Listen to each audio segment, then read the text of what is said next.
We are one miscalculation away from nuclear annihilation. You really believe it's that imminent? I really believe that it could happen.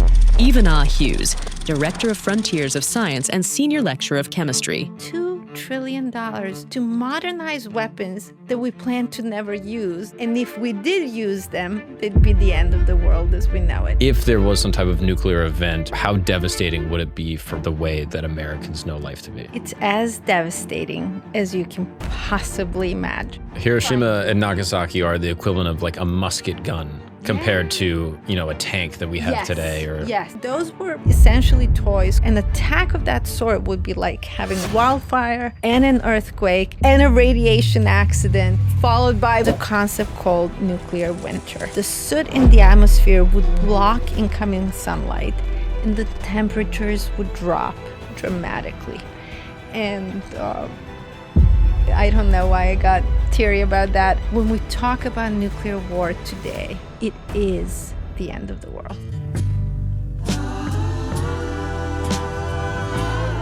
I guess the first question, and maybe the most important question of all, how close are we to nuclear war? It could happen today. That's pretty close. It could happen today. It could happen tomorrow. It could happen next week. It could happen in a month. It could happen in a year. You really believe it's that imminent? I really believe that it could happen. Now, what is can we quantify the probability of it happening? And there are people who do this and try to do this. Of course, we haven't had use of a nuclear weapon in the way that we think of using nuclear weapons, like in Hiroshima and Nagasaki, for nearly 80 years. So these, quantifications are perhaps difficult, but there's no doubt that we are looking at something that is simply, the probability of it happening is definitely not zero. And so you can ask, what's the reasonable estimate of that probability? And so scientists do something they call order of magnitude estimates, right? So is something, am I talking about 1% or 10% or 0.1%? There's someone whom I know and respect greatly. His name is Marty Hellman. He's a professor emeritus, actually, at Stanford University of Electrical Engineering.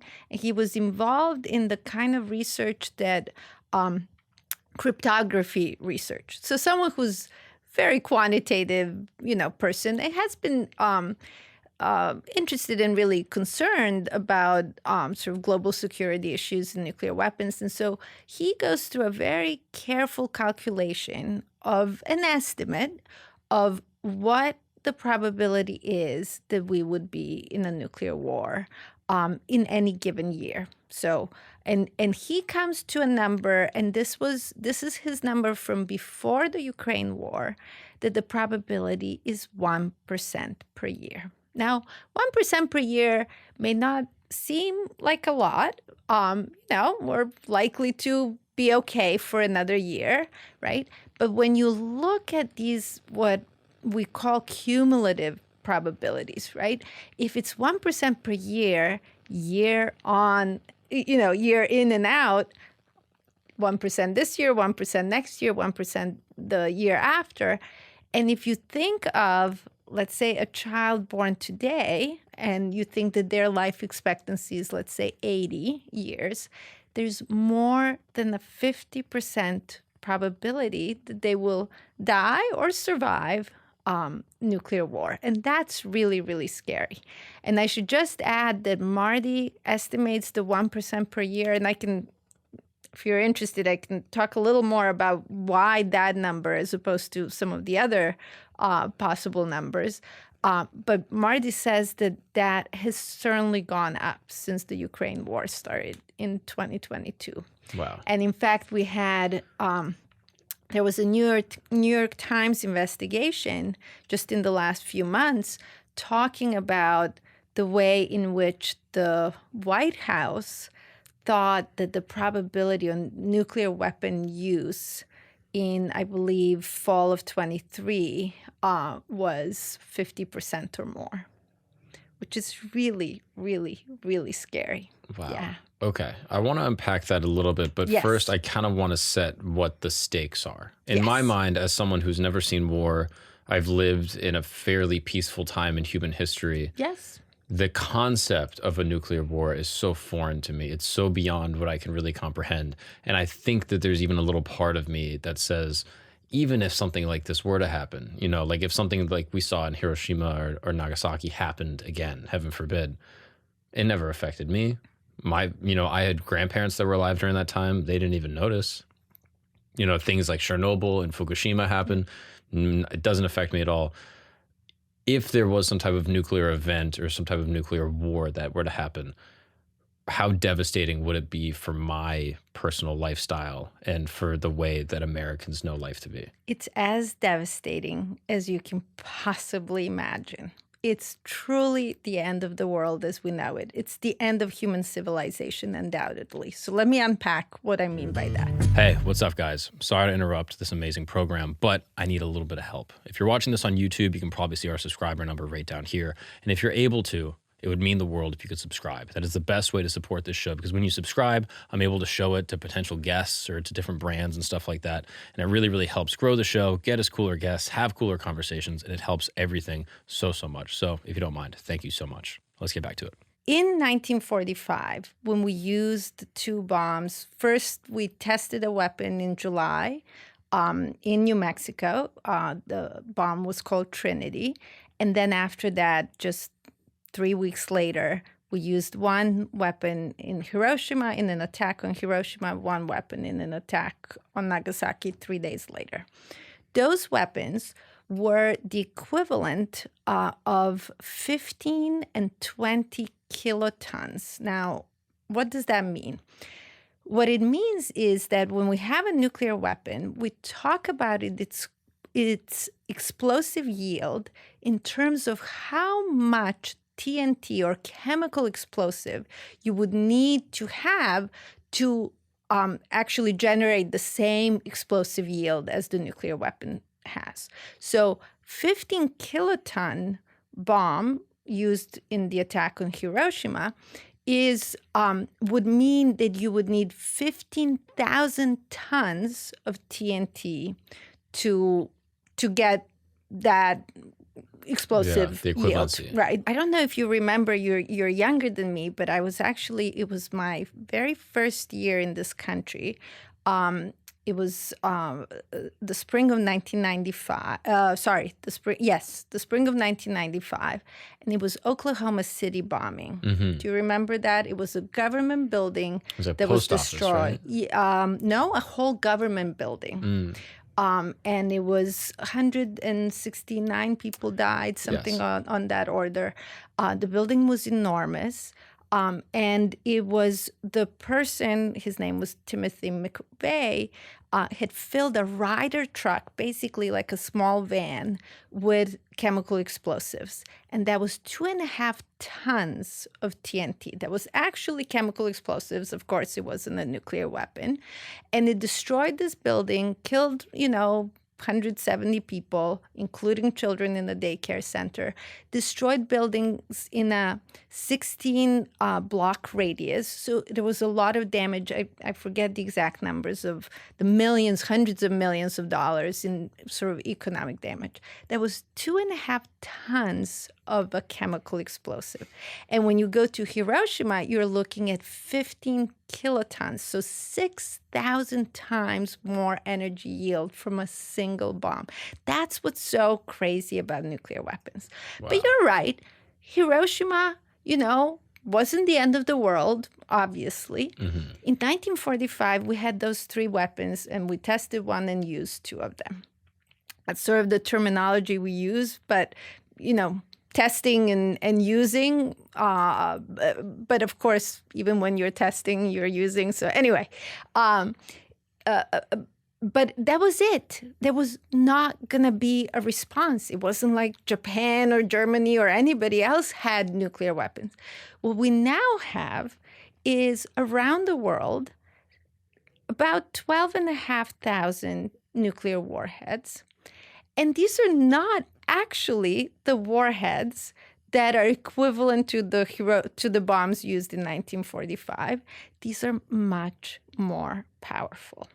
So what we're looking at is destruction of, if you just take, attacks on, let's say it's a nuclear war between the US and Russia, in which both of them use all of their currently deployed, these are on hair trigger alert. You press a button and they just go. So the US has about 1770 of those, and Russia has just about the same number, just actually slightly smaller number. How many? 1,700 nuclear warheads. 1,700. Right, 1,700. Nukes. Ready to go. And with targets and everything. And all of them are bigger than... And yes. Let's call it all of them are bigger, and some are much, much bigger. So, for example, China has... so let me back up. The U.S. at one point developed hydrogen bombs, which work on a different process than the bombs that were developed in 1945, which we call them atomic bombs, and they work on the process of fission. Hydrogen bombs work based on the process of fusion. And that process turns out to allow you to make even more powerful bombs. And so when the U.S. first developed hydrogen bombs, one of the bombs that we tested in 1954, this was done actually in the Marshall Islands, was 1,000 times more powerful than the Hiroshima bomb. So now we're talking about Oklahoma City bombing, then you go up 6,000 times for Hiroshima, and now you go up another 1,000. So you're at 6 million Oklahoma City bomb equivalents, right? So just unimaginable. That test, it's called the Bravo test. It was done in Bikini Atoll. That mushroom cloud, so of course there's the iconic mushroom cloud of a nuclear weapon explosion. That mushroom cloud was 25 miles high, 60 miles wide. Can you imagine something in the sky 25 miles high? Wow. I mean, how tall is a skyscraper? Half a mile? Yeah. I mean, what do we have? So we have the 1776 feet, right? Yeah. So less than half a mile. 25 miles high. 25 miles high. Wow. Mushroom cloud. And so we have many, many more weapons, and many of them are incredibly powerful. Russia currently, so that bomb, Bravo bomb, was 15 megatons. The Soviets tested something that was 50 megatons, so more than 3,000 times equivalents of the Hiroshima bomb. So completely, I mean, just we're not even talking about insane, the same thing, right? And then in current arsenals, my understanding is that it's actually China, which has a far smaller arsenal than the U.S. and Russia do, but it has some very powerful weapons. It has weapons that are 5 megatons. So that's 333 Hiroshima bombs in one weapon. Wow. One weapon. And so what we are talking about, so let me just go back to the scenario of U.S. and Russia, and let's say it's no one else. U.S. and Russia use about 1/3 of their current arsenals, and you have 360 million deaths that are instantaneous, basically, that are from the impact of the bomb, that are from, fires and blast, and, within a certain radius of these explosions, everything would actually be vaporized. It's not even like there would be anything, left. And then you have, and that's 360 million. And those are the lucky ones. And those are the lucky ones, right? And then you have hundreds of millions of people dying from radiation impact, from, collapse of civilization. I mean, one of the first things that would happen is we wouldn't actually have any electricity. And, it's not going to be easy to find food. 360 million would die from the would initial. die from just the What's the population of the United States? 450? 330. So the entire population of the United States, So hypothetically, in terms of total number. Not necessarily. So the war scenario I'm describing with 360, it's a lot of people. It would also, Russia would not just attack the United States. It would also, Russian missiles are pointed at European capitals as well. So that includes people in the U.S., people in Europe, and people in Russia. But just in terms of total scope, it would Right. be the population of the United States. Yes, slightly bigger. Yeah. Okay, so bigger. just Yeah. could you go back and even just unpack Yeah. that story a little more? Yeah. So, Yeah. what would have to happen for these missiles to go off? Would Putin have to would there have to be an American attack on Russia? Would Putin have to consult with people within his cabinet? Would he be able just to push the button? Is this a situation where there's like two keys and two people have to do it? What are the details of that scenario unfolding? Yes. Tell me the whole hypothetical. Yeah, so here in the United States, the president has sole authority. This is the whole thing about, they call it the football, right? But the briefcase that goes around wherever the president is, and the president has access to the launch codes for nuclear weapons. And in Russia, it turns out Putin is also able to launch nuclear weapons. He doesn't require anyone to approve that decision. No. And that's true here in the United States too. Now, when you say launch codes, Yes. we always hear this in movies. Yes. Do you know, what does that mean? That just means like you literally you're basically choosing, I think in the United States, it's like there's like a black book. They literally call it a black book, which has different scenarios. So, and then launch codes, you sort of That punch in, correspond. that correspond to a particular scenario. So say you want all of your, deployed nuclear weapons to go to Russia, or you want 82 to go to North Korea, or whatever you might be choosing as your option for nuclear war. Wow. And these nuclear war plans have been in the making since since we acquired nuclear weapons. And someone named Dan Ellsberg, I can talk a little bit about him in a moment, but Dan Ellsberg ended up being a peace activist and a disarmament activist.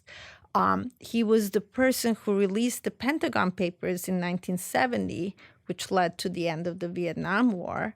But Dan was also involved in the 60s in nuclear war planning. So he had access to highly classified information. That's why he had access to Pentagon Papers to actually be able to release them. But he called the policies of the nuclear weapon states, but the United States in particular, he called these policies dizzyingly insane and immoral, because for decades they have meant that we were ready to kill hundreds of millions of people, civilians, clearly innocent civilians. And in fact, at the time in 1960, the war planning for what was then called general war was such that if the U.S. thought it was being attacked by Russia, or was actually being attacked by Russia, or decided to attack Russia, or Soviet Union, it wouldn't have just attacked the Soviet Union. It would have attacked both the Soviet Union and China. My understanding is that's no longer the case. But at the time, it was like, well, if we're going to, go into this general war, we're going to attack both countries. And in fact, some of the plans at that time included that you would use one nuclear warhead on every single town in the Soviet Union that had more than 25,000 people. Every every single town. That was a part of the actual plan. That was part of the actual plan. I know. I mean, that is I know. unthinkably destructive. More than 25,000? I know. Yeah. As long as the town had more than 25,000 people, it was a target. Wow. I mean, you could understand Moscow, right? Like, this is like a major capital, and there's government, and there's military, and they probably have nuclear warheads there. Like, you can understand that from a military strategy perspective. 25,000. Like, I'm trying to think of cities in America with 25,000. This is small. Everything. For Moscow, the plan was to use 40 megatons of energy yield. So obviously multiple bombs. 40 megatons. The Bravo bomb that I described was 15 megatons. So more than 3 times as much. Or about a little less than 3 times the energy yield of the Bravo bomb just for Moscow. And who developed this policy? The United States government. I mean, this has been. Is it like Secretary of Defense? Is this like even deeper? Is this people that are not on the record? Like, yeah. Some of this. That's just crazy. Yeah, some of this. I mean, the current. So, I'm talking about the war plans that have been declassified or released in some way. We don't know what our current war planning looks like, right? Now, could you say that that's preemptive to say, hey, Russia, if you even think about pointing a missile at us, we will destroy. They point missiles at us. I don't like that. Okay, well, if you dare to even touch the button of that missile, we will destroy every single city in your entire country. Is that the thinking here? Yes, you just described the logic of nuclear deterrence. Mm-hmm. And that has been the prevailing logic for decades. And the logic is that, they won't dare attack us because if they do, we will destroy them as well. The problem with that logic is that no one has the answer to what happens if that logic fails. What is plan B if, thinking that, Putin would never dare send his nuclear weapons our way because we can send our nuclear weapons his way. And it's not just that kind of like, I know you're attacking me and I'm responding. It's that we could this could start with an accident. It could start with a misunderstanding. It could start with someone just simply having some bad information on a computer screen. And the problem is, there's a famous quote from just recently, 2022, of the UN Secretary General, Antonio Guterres, who says, we are one accident, one miscalculation away from nuclear annihilation. And that is true. And what we also know is that throughout the decades that we've had these weapons, and especially during the Cold War, there have been numerous accidents. Literally nuclear warheads being dropped off of planes, by accident.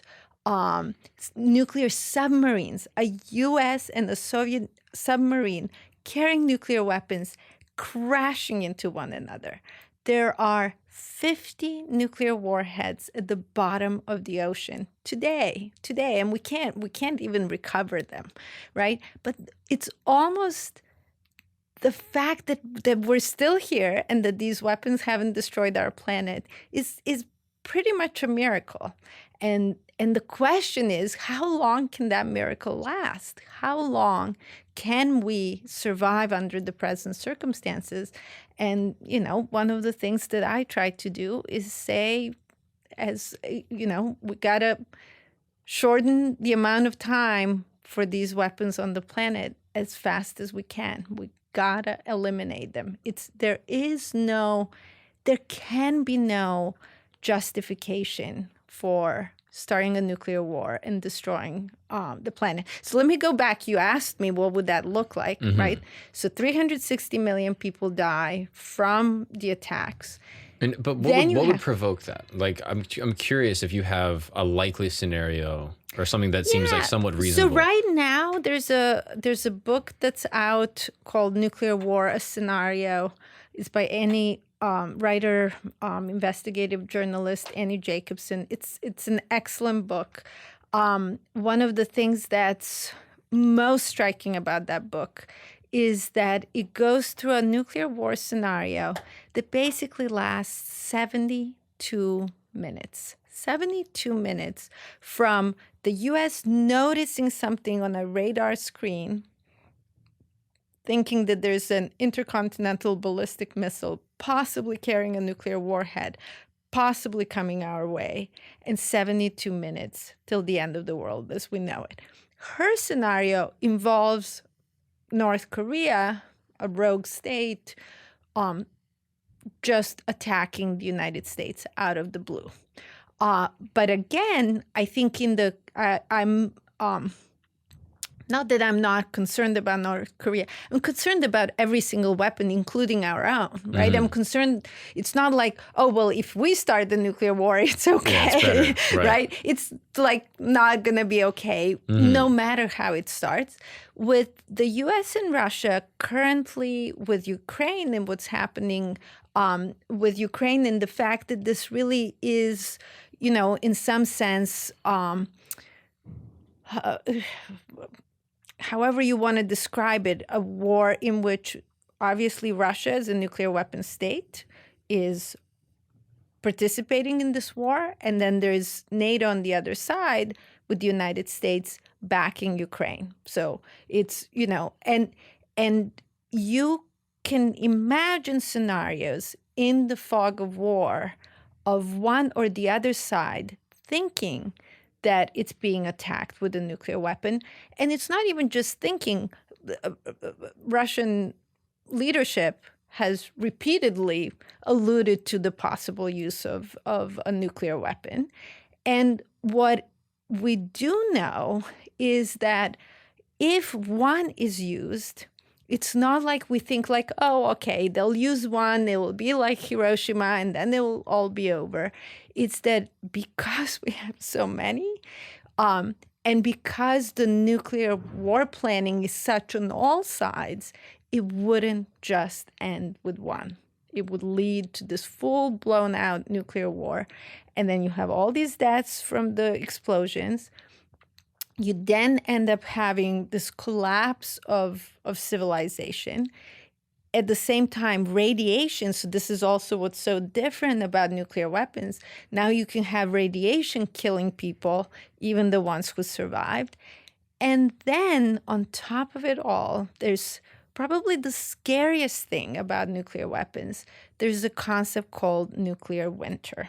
And what nuclear winter is the idea that because these nuclear explosions would essentially lead to widespread fires everywhere throughout the continents, those fires would release soot into the atmosphere. The soot in the atmosphere would block incoming sunlight, and the temperatures would drop dramatically. Wow. Initially, incredibly dramatic, 27, 40 degrees Fahrenheit. So really, really just like unimaginable. So right now on the planet, we have, what's our average? 15 degrees Celsius is the average global temperature. Okay. And so you would, with nuclear winter, you'd basically go down to, say, 0 degrees Celsius. So freezing temperature 32 as Fahrenheit. 32 Fahrenheit as your global average. That's the average. That's the average. So that means right. in a place so that that's means cold, it would be far lower. Exactly. And why is that a problem? Well, of course it's a problem because we'd be very cold, but it's even more of a problem because we survive with agriculture and food supplies that rely on specific climates, and we simply cannot survive. We will not have enough food. And so the scenario that I alluded to with the US and Russia using about 1/3 of their current arsenals is estimated through the impact of nuclear winter and through the impact of basically food, shortages and starvation to lead to over 5 billion deaths. Over 5 billion deaths. And that would be from And famine. that would be from famine. And that would be all around the world, pretty much. I mean, there are parts in the southern hemisphere, New Zealand and Australia, that would be a little bit, in a little bit of better shape because they'd still be able to grow some food there. But it's just, it's an absolute disaster. It's truly, truly the end of the world as we know it. So Hiroshima and Nagasaki were horrible, absolutely horrible. But you're right, it wasn't the end of the world. When we talk about nuclear war today, it is the end of the world. Yeah. And that's what we're Hiroshima trying to... and Nagasaki are the equivalent of like a musket gun compared to, a tank that we have today. Yes, exactly. Wow. Exactly. What's up, guys? We're going to take a break really quick because it's 2024. And it's time to talk about something important. When you are seriously hurt, your injury could be worth millions. Yes, that's right. The world is a crazy place, and one person's negligence can result in another's settlement. And that's why I got to talk to you about Morgan & Morgan. Morgan & Morgan is America's largest injury law firm. They have over 100 offices nationwide and over 1,000 lawyers. Yes. These are the big boys. You know them, you see their billboards all over the world. If you ever drove down I-90 from Florida to New York, I'm telling you, you've seen the billboards, all right? Have you ever watched a UFC fight? You've seen them right on the banner. I'm telling you, these are the biggest guys in the game, all right? With over $20 billion recovered for over 500,000 clients, Morgan & Morgan has a proven track record of fighting to get you full and fair compensation. The annoying thing with most attorneys is that in order to submit a claim, you got to call them up, you got to talk to their people, you got to go back and forth on emails, you got to hope that they see it. They might charge you just to even look at their claim. Here's the cool thing with Morgan & Morgan. With 8 clicks or less, you can submit a claim and one of their licensed attorneys will take a look at it and get back to you. It's that easy. It's like ordering something off Amazon. It's just a couple clicks. You can submit your claim very easily and cheap. Yeah, how about $0? That's how much it costs to submit a claim with Morgan & Morgan. Extremely easy, no fee required. So if you are ever injured, you can go check out Morgan & Morgan. Their fee is free unless they win. That's right, unless they win for you. Unless they fight and get you compensation, you're not paying a single dollar. That's a pretty good deal. So for more information, go to forthepeople.com/Gagnon. That's correct, forthepeople.com/Gagnon, or dial pound law, that's pound 529 from your cell phone. That's for the people, forthepeople.com/Gagnon, or dial pound law, pound 529 from your cell phone. This is a paid advertisement. Now let's get back to the show after this short disclaimer. This idea of like a nuclear winter would be, I guess we've seen versions of this with like volcanic eruption. Is that true? I think Krakatoa resulted in like a delayed summer for like a year or two. 1716, if I'm remembering correctly, the year. No, 1816. Mm-hmm. And they called it a year without a summer. It snowed in New York in July. And, but that lasted 2 or 3 years. Mm-hmm. And that was not anywhere. That was like a couple of degrees, right, globally. And this would be a completely different scale. Not to mention that, if we just had a really large volcanic eruption, it wouldn't mean that all of our electricity is out, that all of our, like our systems would just be very cold. The infrastructure still exists. The infrastructure would exist. Whereas, and that's one of the things. So in these nuclear war scenarios, you don't just have the cities that get attacked and destroyed and evaporated and so on. You also have something called the electromagnetic pulse. So it's using a weapon over the entire United States and basically not as an explosive, not to attack a city, but to shut down all of the electricity over the entire country. That's possible? That would absolutely happen. And it would probably be one of the first things that would happen, is that you'd shut down the electricity, and then all these cities would get would get attacked. Wow. And so Okay. so if you have 1,700 warheads, right, heading towards the United States, with Hiroshima and Nagasaki, it was literally like they put these weapons on a plane and they flew them over to Japan and they dropped them over a city, right? In nowadays, we have these intercontinental ballistic missiles, which can carry multiple warheads, right? So the warheads can be much more powerful than the Hiroshima and Nagasaki bomb. But at the same time, you could potentially send one towards New York, intercontinental ballistic missile, and it could maybe land in, 6 to 10 different locations in New York City, so that all of it, it's not like we sort of imagine, okay, it hits Times Square, right? And then like you can draw these concentric circles. Yeah, exactly. 20 miles or something. Exactly.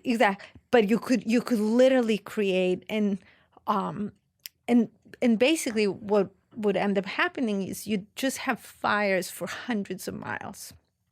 Like in a huge, area, it would be like the worst wildfires ever. In fact, an attack of that sort would be like having a wildfire and an earthquake and a radiation accident, followed by a winter. Followed by volcanic eruption, winter, all at the same time. So even using Hiroshima and Nagasaki as a metric is kind of futile. Like it's like comparing, almost like comparing a child's toy gun with, wow.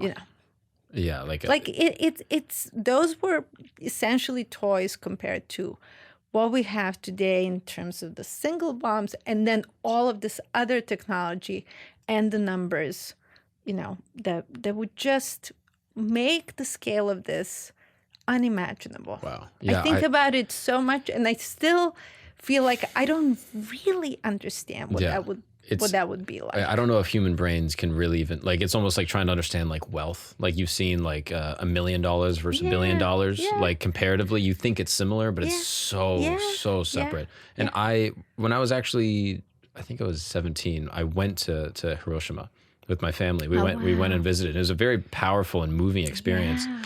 And I remember being there and seeing the destruction. Is like, we went to the museum and it shows like what it does to the people. Yeah. And you're lucky if you're near the blast zone, if you're near the actual impact point. Yeah. Because then you're just decimated immediately. You don't even know what happened. You see a flash of light and you're gone.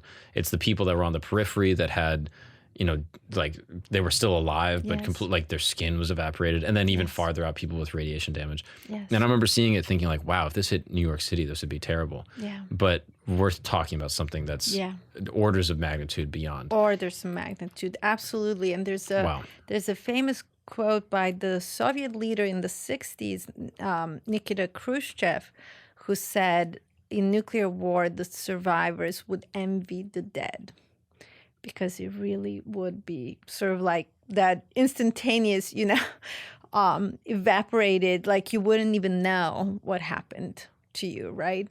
Versus the survivors who, it's truly unimaginable what would happen to them. Do we know where the Russian warheads are pointed in America? Do we have any idea of like what places they would try to hit? We can guess pretty well. I mean, New York City is not going to be spared. No. Do you think they would try to hit population centers, or would they try to hit like military centers, or both? Yeah, I mean, the argument is that they're supposed to be hitting military centers, but we do know from the declassified war planning in past decades that it was civilian centers. Yeah. If America's planning cities in Russia at 25,000 or above, why would Russia not be comparing the same thing? Exactly. So hypothetically, tell me if I'm understanding this correctly.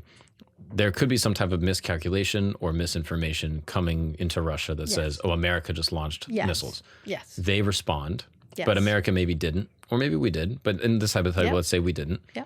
They get bad information, or their radars are wrong, or their data's wrong. Yep. They then decide to shoot at us. Yep. Electricity would go out across pockets of America or the entire Across the country. entire country. Yep. And then from that point, within 30 minutes, nuclear warheads would then be exploding across America. Hypothetically, if they went off in New York City, the 8 million people in Manhattan would probably all be wiped out immediately. All of New York, the greater area of New York, would basically just be in fire. I imagine Los Angeles, Chicago, Washington, D.C., any other major hub, all decimated immediately. If you're someone that maybe lives in a rural area, you might be spared, potentially. Yep. But then they would have the fallout from no electricity, infrastructure gone, pure anarchy. And radiation fallout, which would, if you're going back, I mentioned the Marshall Islands. This is where the United States tested. Where is the Marshall Islands? The Marshall Islands are right smack in the middle of the Pacific. They're basically just, you have a map? I have a map up here. Yeah, they're just north of the equator. Okay. And just west of the international date line. Okay. I often tell people that if you draw a line from like the northernmost point of Australia to Hawaii, right smack in the middle of that line would be the Marshall Islands. Okay. It's a collection of 29 coral atolls that span an area of about, 1,000 miles wide. So I want to say almost a million square miles. And what is an atoll? An atoll is not the same as an island. And what it is it's actually a coral buildup on top of a remnant of an old volcano. So volcanoes that are now underwater that basically have the rim and then coral building up and sticking out of the ocean. So it's uninhabitable. No one lives there. So no, people live. The Marshall Islands in particular were inhabited. Estimates range from 3 to 4, say 4,000 years ago. And people have been living there for thousands of years. And they have a sort of colonial history. I mean, the Japanese occupied the Marshall Islands during World War II, and then there were battles that were fought not just in the Marshall Islands but elsewhere in the Pacific as well between primarily the United States and Japan. So the Marshall Islands is where the U.S. they were under the protection of the United States according to a UN kind of established, I think it was a treaty for the Pacific states. And the U.S. was supposed to provide their protection. And what happened instead is that within basically 6 months of the attacks on Hiroshima and Nagasaki, the U.S. was in the Marshall Islands asking the islanders to leave some of their islands in order to begin testing nuclear weapons there. Oh, wow. So that was in February of 1946. There was a very famous meeting on Bikini Island, which is in Bikini Atoll, where a U.S. commander, his name was Ben Wyatt, went in and met with the islanders on a Sunday after church and asked them to leave their islands in order to help the United States basically to end all war, for the good of mankind and to end all wars.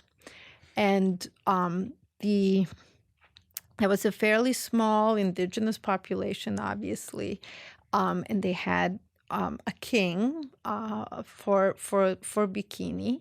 His name was King Judah, and he answered, "We will leave believing that everything is in the hands of God." And so they left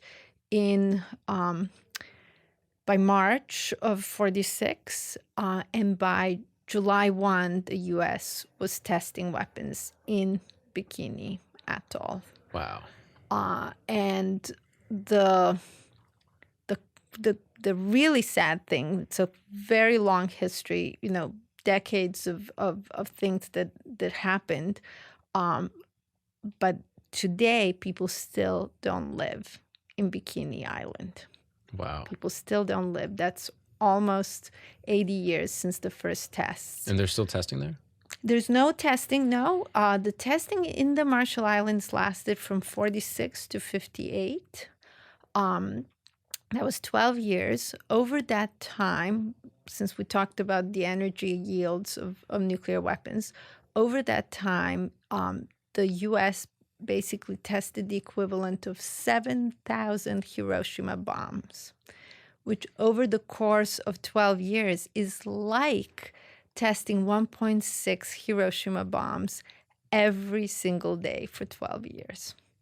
Wow. So really, really crazy. And then, so the radiation, the reason I started talking about this, the radiation, there's still radiation in Bikini Island. In fact, this was work that I've been involved in with colleagues and students at Columbia University. There's still radiation that our assessment is that a multi-generational community should not live there full time. Today, again, now, almost 80 years later. And when the U.S. was testing, there was one particular test, the Bravo test, the one that I mentioned, 1,000 times more powerful than the Hiroshima bomb. But it wasn't just that was a really powerful test. It was also that the winds the day of the test were such that the fallout went to other inhabited islands. And in particular, and went to many of them, and many people have been harmed. But I'll talk for a second about one, which is Rongelap, which is the closest and was directly on the line of the fallout, 100 miles away. And people there experienced radiation sickness, acute radiation sickness. The test was done early in the morning. By middle of the day, the fallout had arrived on Rongelap. By evening's time, basically everybody on the island was very, very, very sick. Do you know what kind of illness? Yeah, they were. We call it acute radiation sickness. They were vomiting. They were nauseous. They had all kinds of pains. Their skin was peeling. Their hair was falling out. It's basically there is a level of radiation, right, that you can get exposed to and just die, right? And then they were in this kind of range where you survive, but you've now been impacted. You not only experienced acute radiation sickness, you're also now much more likely to get cancer at a later point in life. And they had kind of this population on Rongelap had this very large increase in cancers. But my point is that you could be in a rural area, right, but on the path of the fallout, and you could get very, very sick. The situation, it isn't like it just going to be okay as long as you're not in New York or you're not in DC, right? It's gonna be pretty much bad everywhere. Wow. So everyone that I know in New York is dead. Everyone in LA is dead. Everyone in DC is dead. But if I know a couple people that are rural farmers living, maybe in Iowa, or Vermont, they might have more time than me. But ultimately, it's almost certain that they'll be on a crosswind of the fallout. Yes. So, I mean, it would have to depend. One of the things about fallout, it depends on, obviously, the winds of that. Basically, if you get this mushroom cloud, right, about half of the radiation gets deposited locally, right? And then the other kind of goes up into the higher levels of the atmosphere and may even spread out globally. So that's the other thing. Like you could have radiation effects really anywhere. So what would happen with people in, kind of more remote, what would be much worse for them would probably be the nuclear winter. It would be that within, days, weeks, the temperatures would be dropping so much. Now, they might have some food stored, but all of that is not going to last. And the ability to start producing food again is going to be very, very limited. And so the idea with nuclear winter numbers, the number I cited of over 5 billion people dying, that number is always given as within 2 years of nuclear war, right? So it's not that you die immediately, but on a time scale where, and initially, it's not going to be even no more choosing what we eat, right? It would literally be just trying to survive. And then there's another impact that I think is often not mentioned, and that is that this kind of war would produce so much nitrogen oxide, which would actually begin to destroy the ozone layer. And so there are estimates that the ozone layer could be up to 75% destroyed, which would mean that even if we do get some sunlight coming through all that soot, it would be incredibly dangerous. It would be the UV radiation would be yet another. So you kind of get hit by radiation, it both from the ground and from the sun. Wow. Could crops, let's say you had a little pocket in a rural area that was getting sunlight, but the ozone was destroyed, would the crops be able to grow from that radiation, or would it? I think the crops would be okay. Okay. I think the crops could grow. The part of the problem with the growing of food would also be that the radiation, if there is, even if it's kind of background radiation, at that point, you would end up getting radiation into the food. So there are specific radioactive isotopes like cesium, it's called cesium-137, and then strontium-90. Those two isotopes are particularly important and difficult to deal with because cesium is chemically like potassium. And you know that when you eat a banana, you intake potassium, and your body needs potassium. For example, your brain uses potassium for your neurons to communicate.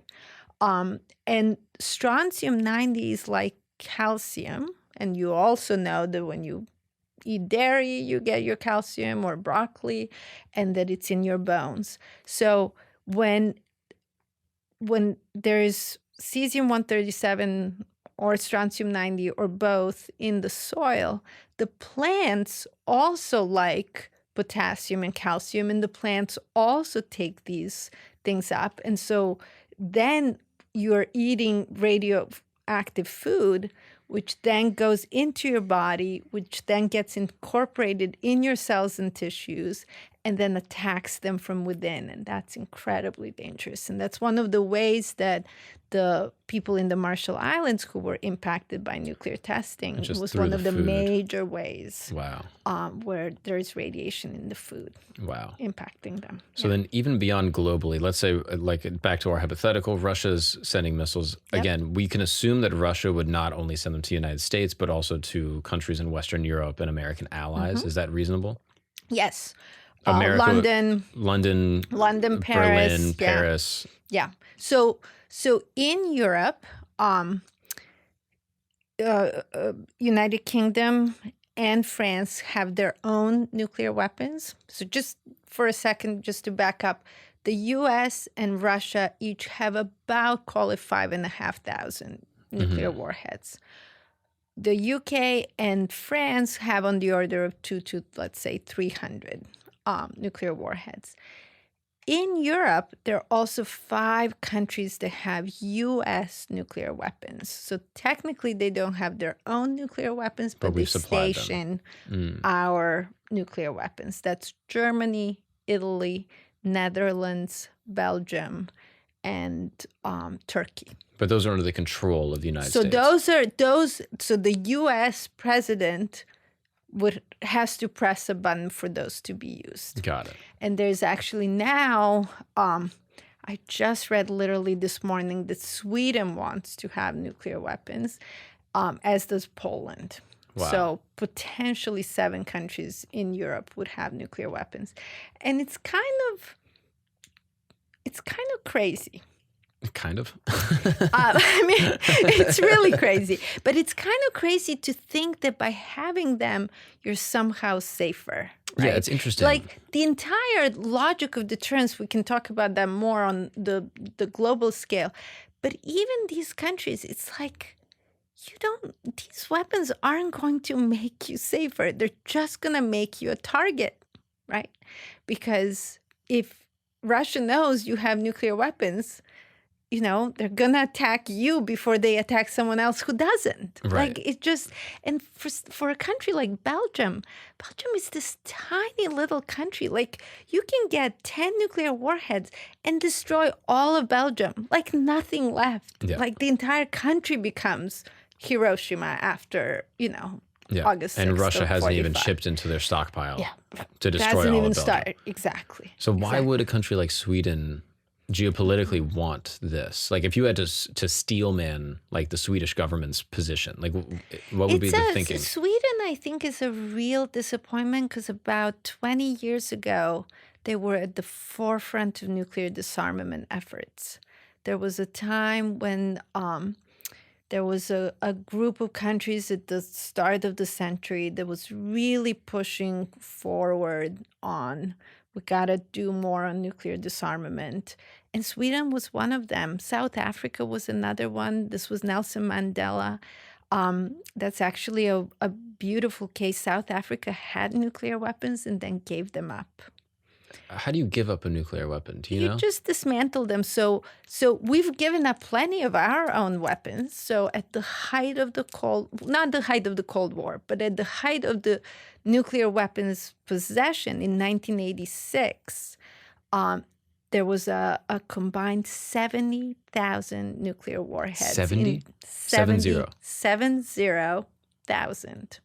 And today it's 12,500. So we've gotten rid of many of them.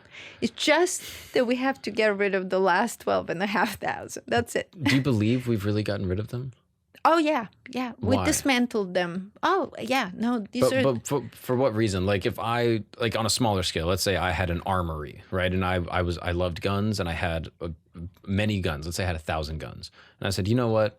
This is too many guns. This is too much of a threat. I'm only going to have, 200 guns. That's a huge decrease. But why, if I'm choosing to not use them, why would I disarm these other weapons? Like, why would I not just say, hey, we just won't use them?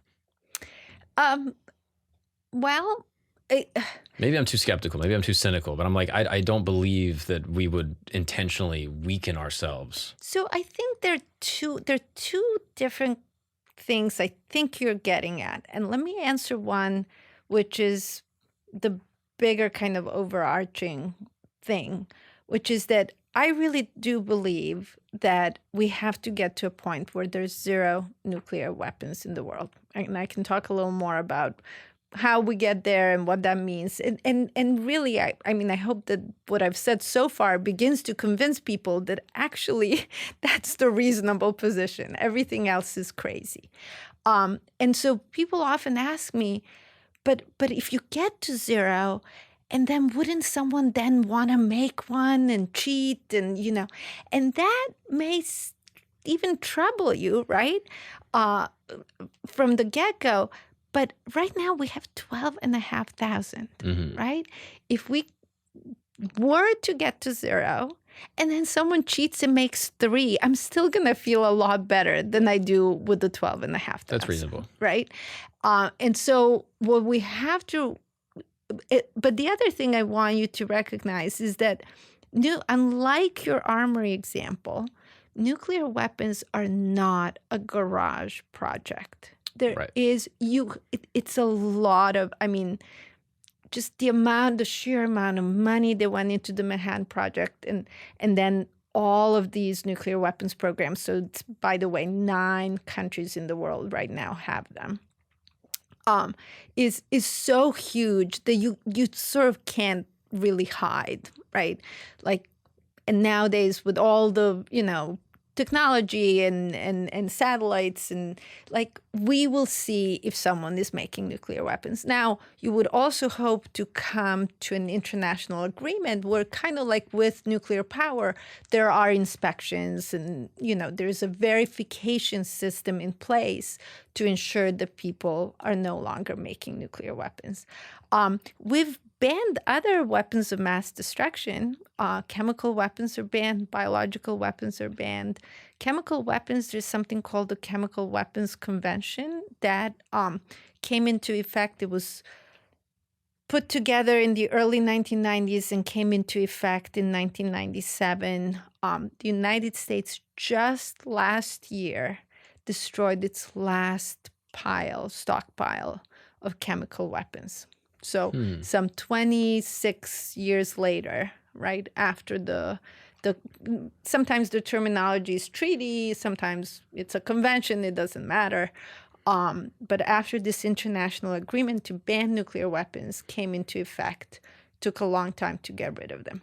So I'm not thinking we get rid of our nuclear weapons tomorrow, but we have dismantled them. We have, it's not, it's kind of two things. Like, there's a huge difference. There's a huge difference between having something on hair trigger alert deployed, ready to go at any moment.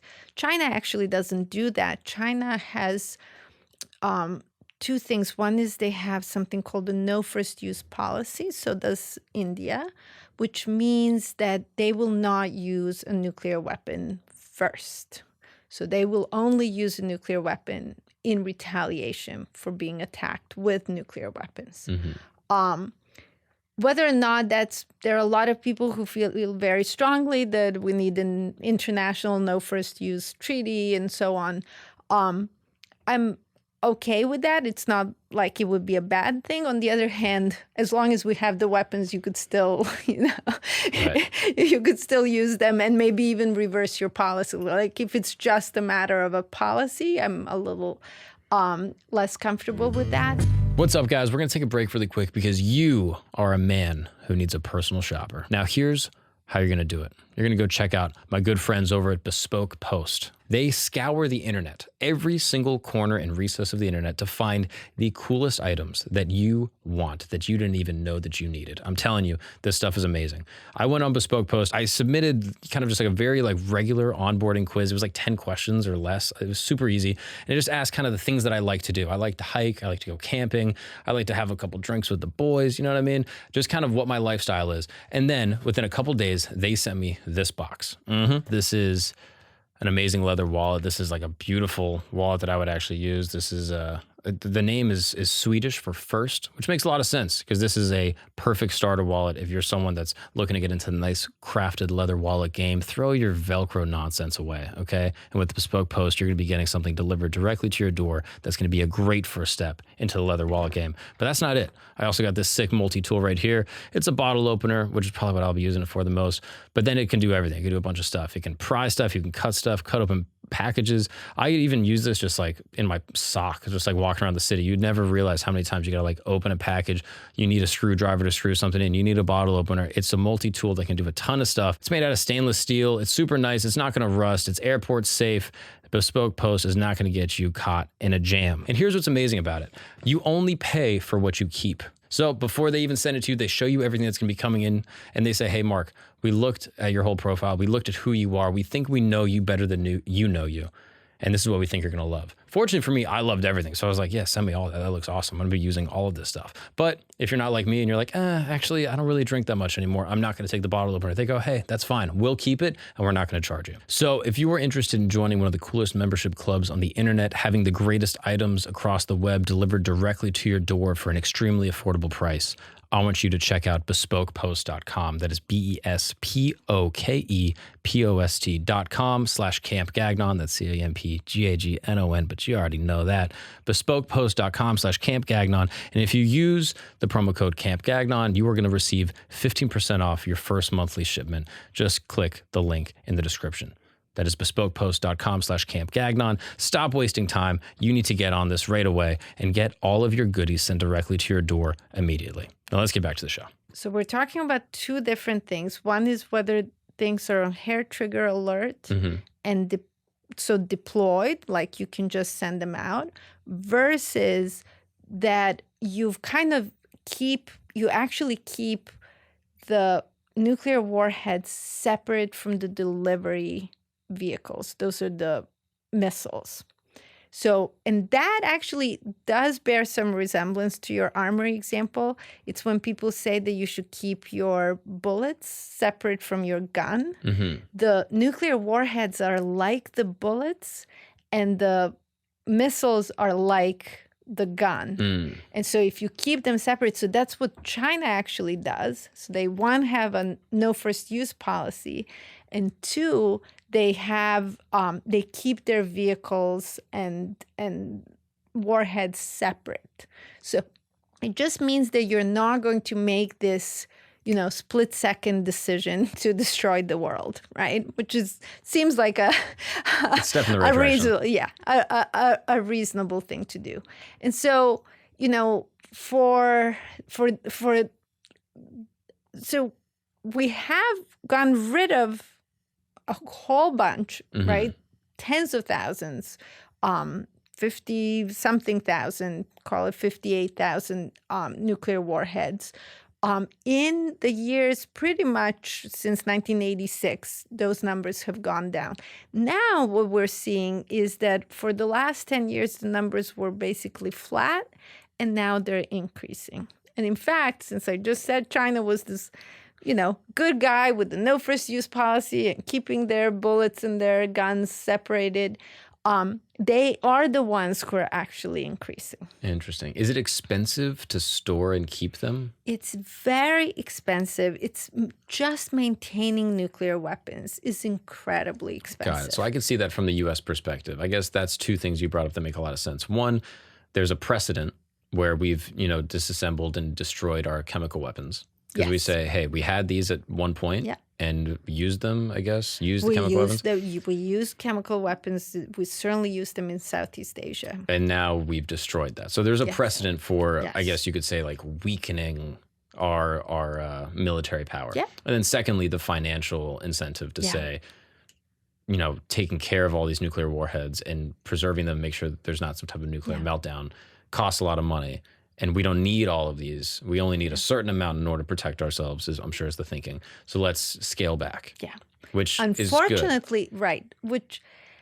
Right. So that was the prevailing thinking from 1986. I should just say one thing about 86. So in 86, Gorbachev and Reagan got together and basically stated that nuclear war cannot be won and must never be fought.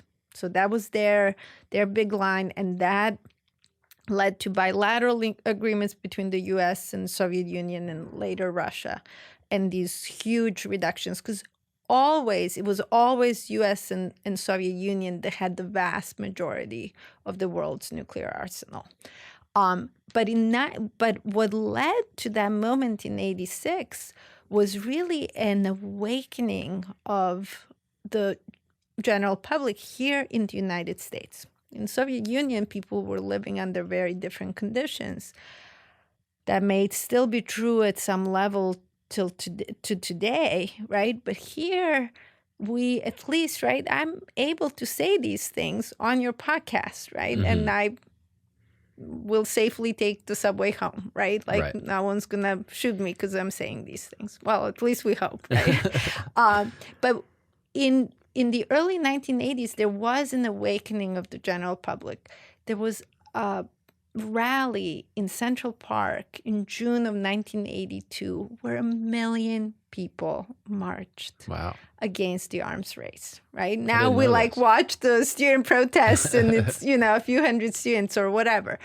1 million people in Central Park. I'd never heard that. From June 12th, 1982, from all around the country, from all around the world. And one of the most heartwarming things for me was just seeing the way in which people came together clearly from such different backgrounds. It was people of different races. It was people of different genders. It was the full age range, from parents with young children to the elderly.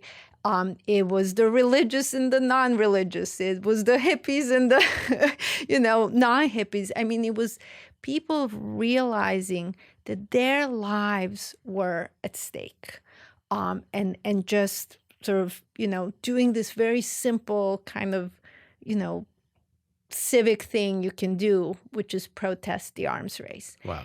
In 1983, there was, and one of the things about the rally, Reagan didn't quite care. He should have, but he didn't. And he was very big into nuclear weapons. He was totally going to continue expanding the arsenal. He was planning to put them in outer space. This was called the Star Wars program. It was completely nuts.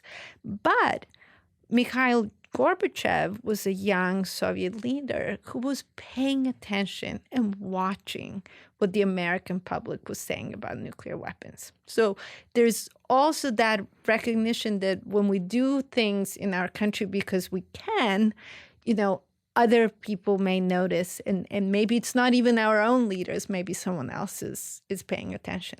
Wow. But then in 1983, there was a television film called The Day After. It was on ABC. I actually just watched it recently.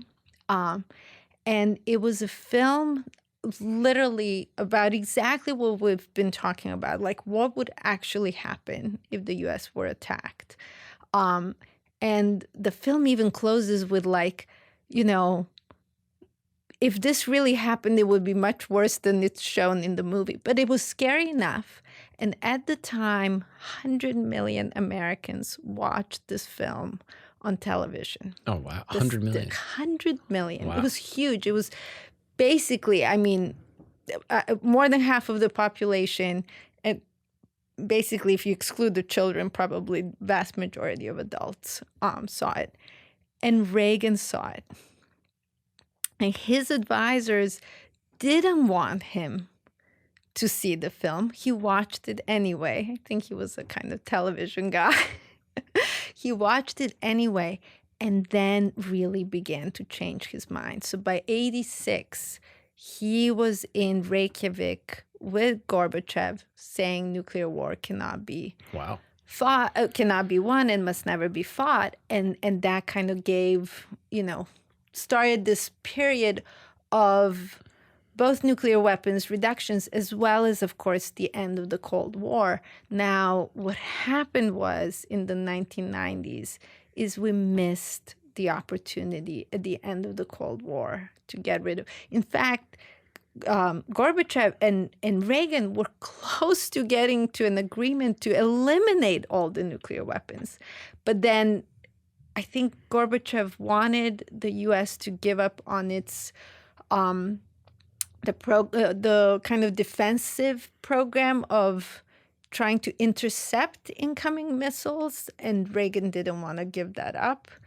And that's where it stalled, and they kept them, and they kept going down over the years, but they didn't go to zero. And that was a moment where they could have gone to zero. And it was because he wanted to get rid of defense. He sort of wanted to say, if we're gonna, get rid of them, let's get rid of them. Like you shouldn't be, at the same time that you're saying we're getting rid of them, you shouldn't be planning for defense. The funny thing about defense is decades after we started these programs, for defense, it's a total and utter failure. Wow. And in fact, the U.S. has spent a tremendous amount of money, I think like $350 billion or something on that order, and has 44 interceptor missiles, which even if they were 100% perfect at intercepting incoming missiles, Russia has 1,700 deployed. So 44, fine. Right. And they're not even they're not even, they're at like hovering at like 50%, if even, in terms of their ability to actually intercept something. But we just have 44. It's not like we have, 1,700 Wow. to intercept them. Only half of them would work, perhaps, or be And effective. yeah, so I think the current success rate is around half, but that's a success rate when they actually, like when it's a planned, like we're going to shoot from here Right. and like you're going to try to intercept. And actually sort of devastatingly, some of this goes on in the Marshall Islands today. Still. Yeah. So there's a U.S. military base in the Marshall Islands called Kwajalein Base. And that's where we shoot them from California, intercontinental ballistic missiles without the warheads, Right. thank goodness. And they go fly over the Pacific Ocean, and then shoot them from down. the Marshall Islands, they try to intercept them. Wow. So anyway, kind of terrifying. Yeah, well, terrifying, yes. Yes, for sure. For okay. sure. So then back to the hypothetical. Yes. Russia shoots, much of Europe is destroyed, much of America is destroyed. Anyone in a rural area is getting fallout, nuclear winter happens. Who survives? So things are a little better in the Southern Hemisphere, right? Well, first of all, because there are actually no nuclear weapons in the Southern Hemisphere. This is not counting submarines? Well, yeah, you're right. So we don't, yes. So the submarines can be anywhere in the world at any given time. We don't think they're going to shoot at, Buenos Aires or Johannesburg or whatever, Melbourne, right? Mm-hmm. I think that's the thing about nuclear weapons is if you have them, you're definitely going to be a target in nuclear war. Right. If you don't have them, you might be lucky to not be a target. Right. Now, you're not a target, but there's nuclear winter and you're starving to death. Like, it's not going to be a huge consolation. Also, this collapse of civilization. I mean, we were connected in 1960, but now the world, the global economy, everything is so interconnected that, nuclear war and collapse of the Northern Hemisphere is bound to completely, impact the Southern Hemisphere incredibly, in incredibly devastating ways. Yeah, shipping, imports, food, anything they're reliant on. Yeah, and our big food centers, like that was one of the issues with the Ukraine war. Ukraine is a big, grain exporter. United States grows a lot of grains too in places like Iowa. These places are just will basically just be winter all year long for a decade or more. They're not going to be producing those grains that need to make it to Africa, for example. Do you know what happens to the internet? I think it's all gone. So wow. I don't know enough about how the internet works or how the hubs of internet work. Yeah. So if you are someone maybe in Argentina. Yeah, would you have the internet? Maybe for a limited period of time. My guess is all of that would disappear very quickly. There's a famous quote by Albert Einstein who said, "I know not with what weapons World War III will be fought, but World War IV will be fought with sticks and stones." And the idea is that we would basically go back to the Stone Age. The survivors, right, would go back to the Stone Age. And the other idea is that the history of everything we've created would simply be gone, right? This isn't like it would be such a massive disruption of civilization that we would immediately, within hours, enter into a world of total lawlessness, right?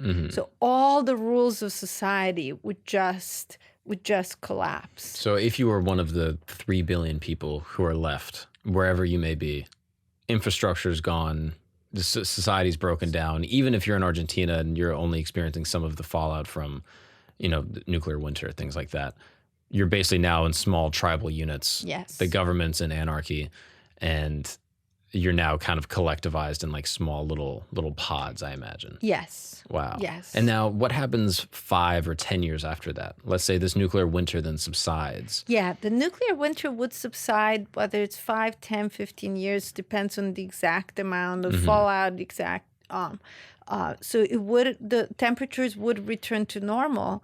And the question is if in those 10 years you've basically returned to the Stone Age, it's going to be really hard to come out of the Stone Age. Wow. I mean, it took humans about 12,000 years, right, to get to where we are today from the Stone Age.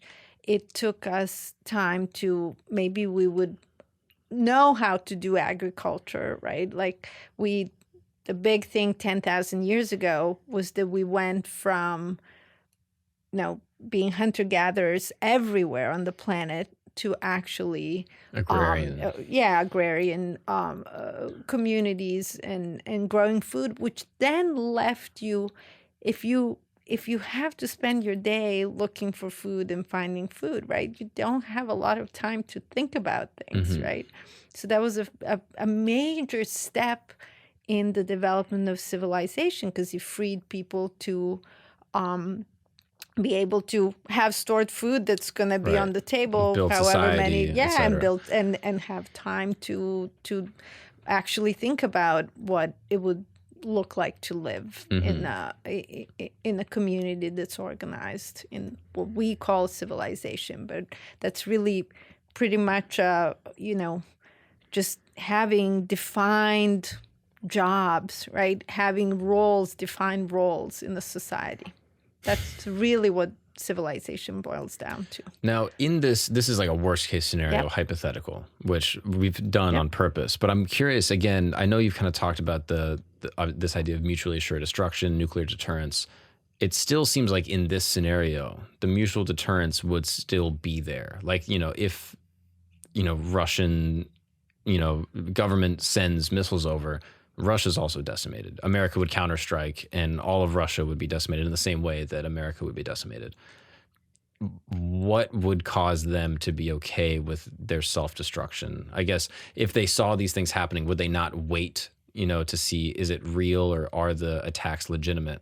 Like, why are we so confident that they could go hair trigger and just destroy all of civilization? So the question is, do you trust a single leader to not on a given day be completely suicidal? I'm not saying that about any of the current leaders, but could that happen? Could we get to the kind of leader like Napoleon, after Meet the Floods, right? Like, who just decides that, this is, and again, that's just one of the ways. A leader deciding to start nuclear war is just one of the ways that this could start. The problem for me with the logic of deterrence is that there is, I said this earlier, there is no plan B. So there is no what if deterrence fails? What are we going to do then? And the problem is that it's the end of the world as we know it, and no one has an answer as to what you do then. And it seems to me, given, we can talk about our universe, our galaxy, right? We can talk about the fact that our planet has been around for 4.5 billion years. Most of that time, it's actually had life, but most of that time, it's had very simple, single organisms kind of life, right? And for us to get to where we are in this universe filled with galaxies, filled with stars, right? And yet kind of be on this very special, beautiful planet, And to then decide that, this one crazy leader in Annie Jacobson's book, it starts with the North Korean leader deciding to send a missile to the United States, or send two of them, being able to destroy all of that. It's the quote from Dan Ellsberg. It's dizzyingly insane and immoral. Yeah. And we can then, it's not like I'm going to feel so good if I know, oh, North Korea, destroyed the United States. And by the way, North Korea has 30 to 50 nuclear warheads, and they have intercontinental ballistic missiles that can make it to any corner of the United States.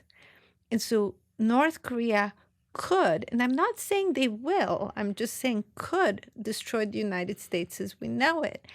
And for us to just think that that's okay is actually not okay. Yeah. So North Korea has 36th population by size, and it's in the bottom 10% of countries in terms of GDP per capita. So they're relatively small and relatively poor, and yet we are completely vulnerable to them, and only because of nuclear weapons. We actually wouldn't be vulnerable to them if there were no nuclear weapons. Honestly, we wouldn't be vulnerable to anybody. We even have this kind of geography, right? Like, who's going to attack the United States? Right. Russia is not coming here, right? Yeah. I mean, sure, we can lose wars elsewhere. We're not going to lose a war. And so what actually, in my mind, has to happen is the kind of awakening of the general public in the 80s today, for people to realize that these weapons threaten us and our children and all the future generations, and to say enough is enough. Stop putting us at risk. We gotta get rid of the weapons. And it seems like, you could see we could have a justifiable interest in demilitarizing. I could see that because we have so many other means of protection. Yes. But someone like North Korea, like you had just mentioned, that has, low GDP, effectively a low level of military exertion on the planet, that now has immense exertion because of these nuclear weapons. It doesn't seem like they have much of an incentive to demilitarize or denuclearize. So I wouldn't say that they have enormous exertion. They don't, the idea, I think, for them is that because they have nuclear weapons, no one's going to attack them. So it's often, nuclear deterrence is often presented in this way of nuclear weapons keep us safe. And I actually really don't accept that premise. I think that nuclear weapons actually make you vulnerable because you have them, you could get attacked. But moreover, I actually think what nuclear weapons do is they allow a country to behave badly. And they allow them to behave very, very badly. In the case of Russia, we see that with the invasion of Ukraine. In the case of Israel, we see that with what's happening in the Middle East, in Gaza. In the case of the United States, we see it in our behavior in terms of foreign policy over the decade. In the case of North Korea, it's not so much that they're now doing bad things elsewhere in the world. They're clearly doing bad things to their own citizens, right? But because they have nuclear weapons, no one's going to go in and say, well, North Korea is committing these human rights violations. Mm-hmm. And so it's not so much that it's a safety, it's that you have a blank card to be a bad member of the Earth community, global community. And is that okay? That's also not okay, right? And so this, it keeps me safe, is actually really just demonstrably not true, because it's precisely because of nuclear weapons that you could get destroyed. Interesting. Yeah, ask a North Korean citizen, hey, do your nuclear weapons make you feel safe? Yeah. And you're like, well... And that's the other thing. For North Korea, their citizens are literally starving, right? Because the country is investing into these super expensive, huge cost type programs.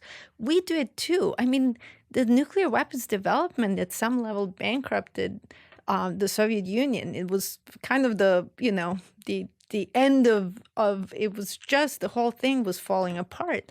For the United States right now, we have so many domestic needs that are consistently not being met. And yet we don't just maintain our nuclear weapons, which we do at a high cost of billions of dollars a year. We also have a plan, and this plan was actually put in place during the Obama administration and has been going forward with the subsequent presidents. We have a plan to modernize our nuclear weapons arsenal. And that price tag initially was at about $1 billion. It's now, $1 trillion. A trillion. So 1,000 times, like like Hiroshima to Bravo comparison. It was initially over $1 trillion. It's now looking like $2 trillion. $2 trillion to modernize weapons that we plan to never use. And if we did use them, it'd be the end of the world as we know it.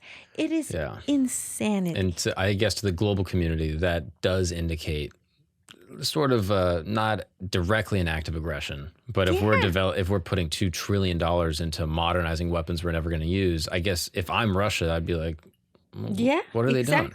And you just reminded me of that. The idea of what does it mean to use a nuclear weapon. So we often classify Hiroshima and Nagasaki, we used them.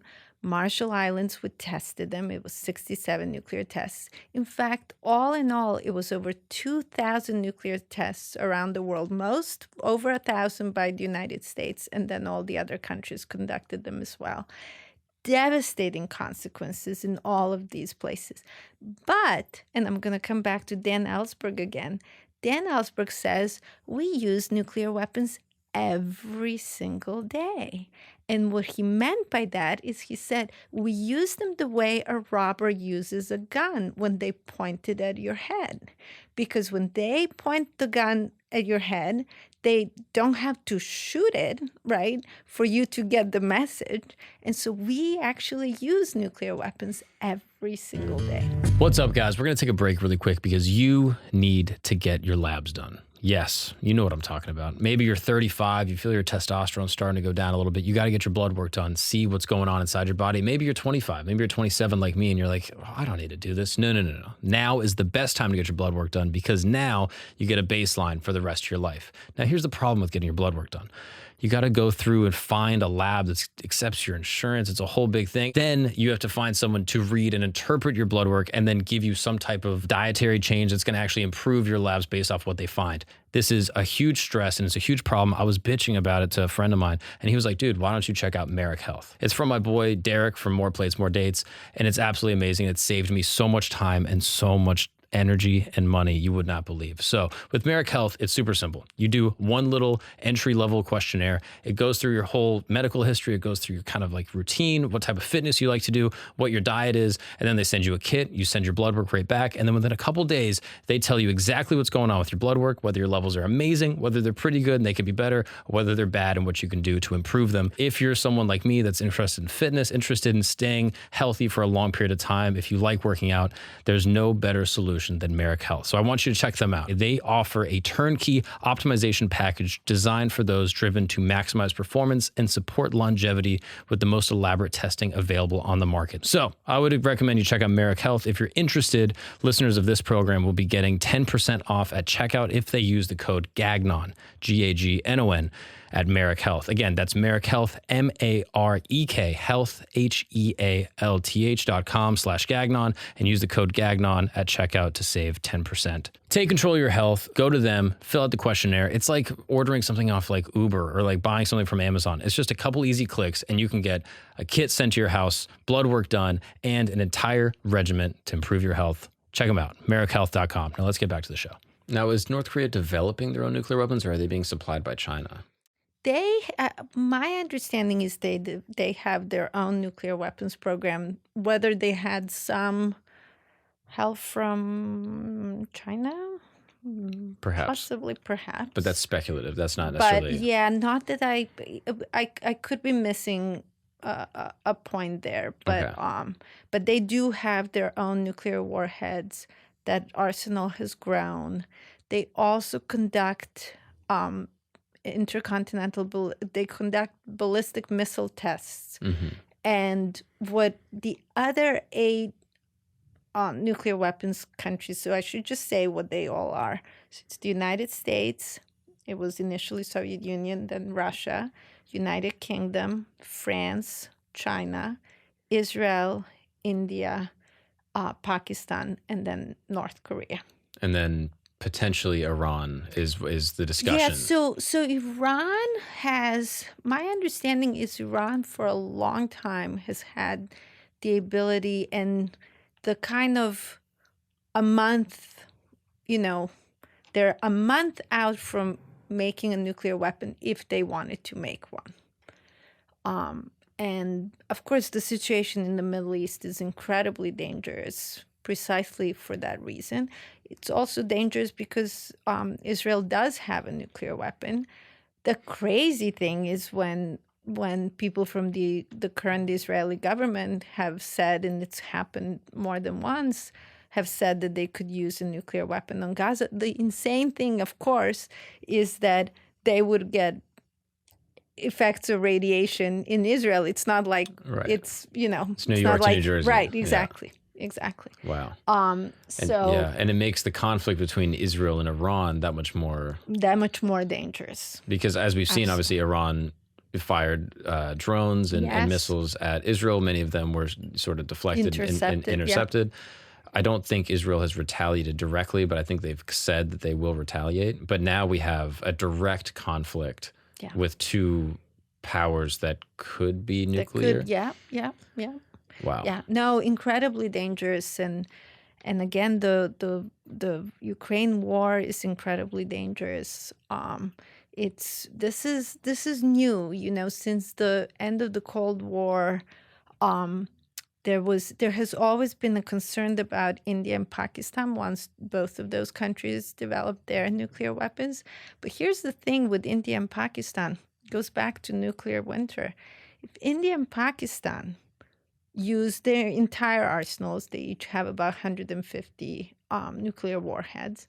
If they use their entire arsenals, 127 million people die from the attacks, and then over 2 billion people die globally from starvation from nuclear winter impacts.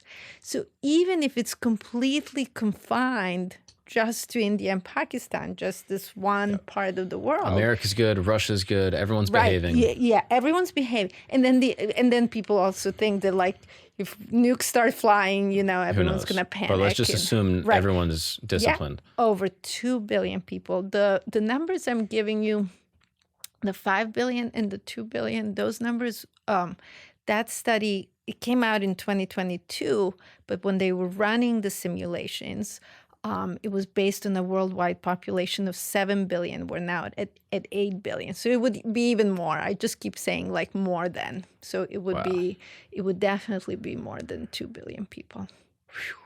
Yeah. Yeah, that's pretty devastating. So even if everyone, these major powers we've been talking about, United States and Russia, there's still potential fallout for us in America. Yes. If, and these are just the countries that are developing it now.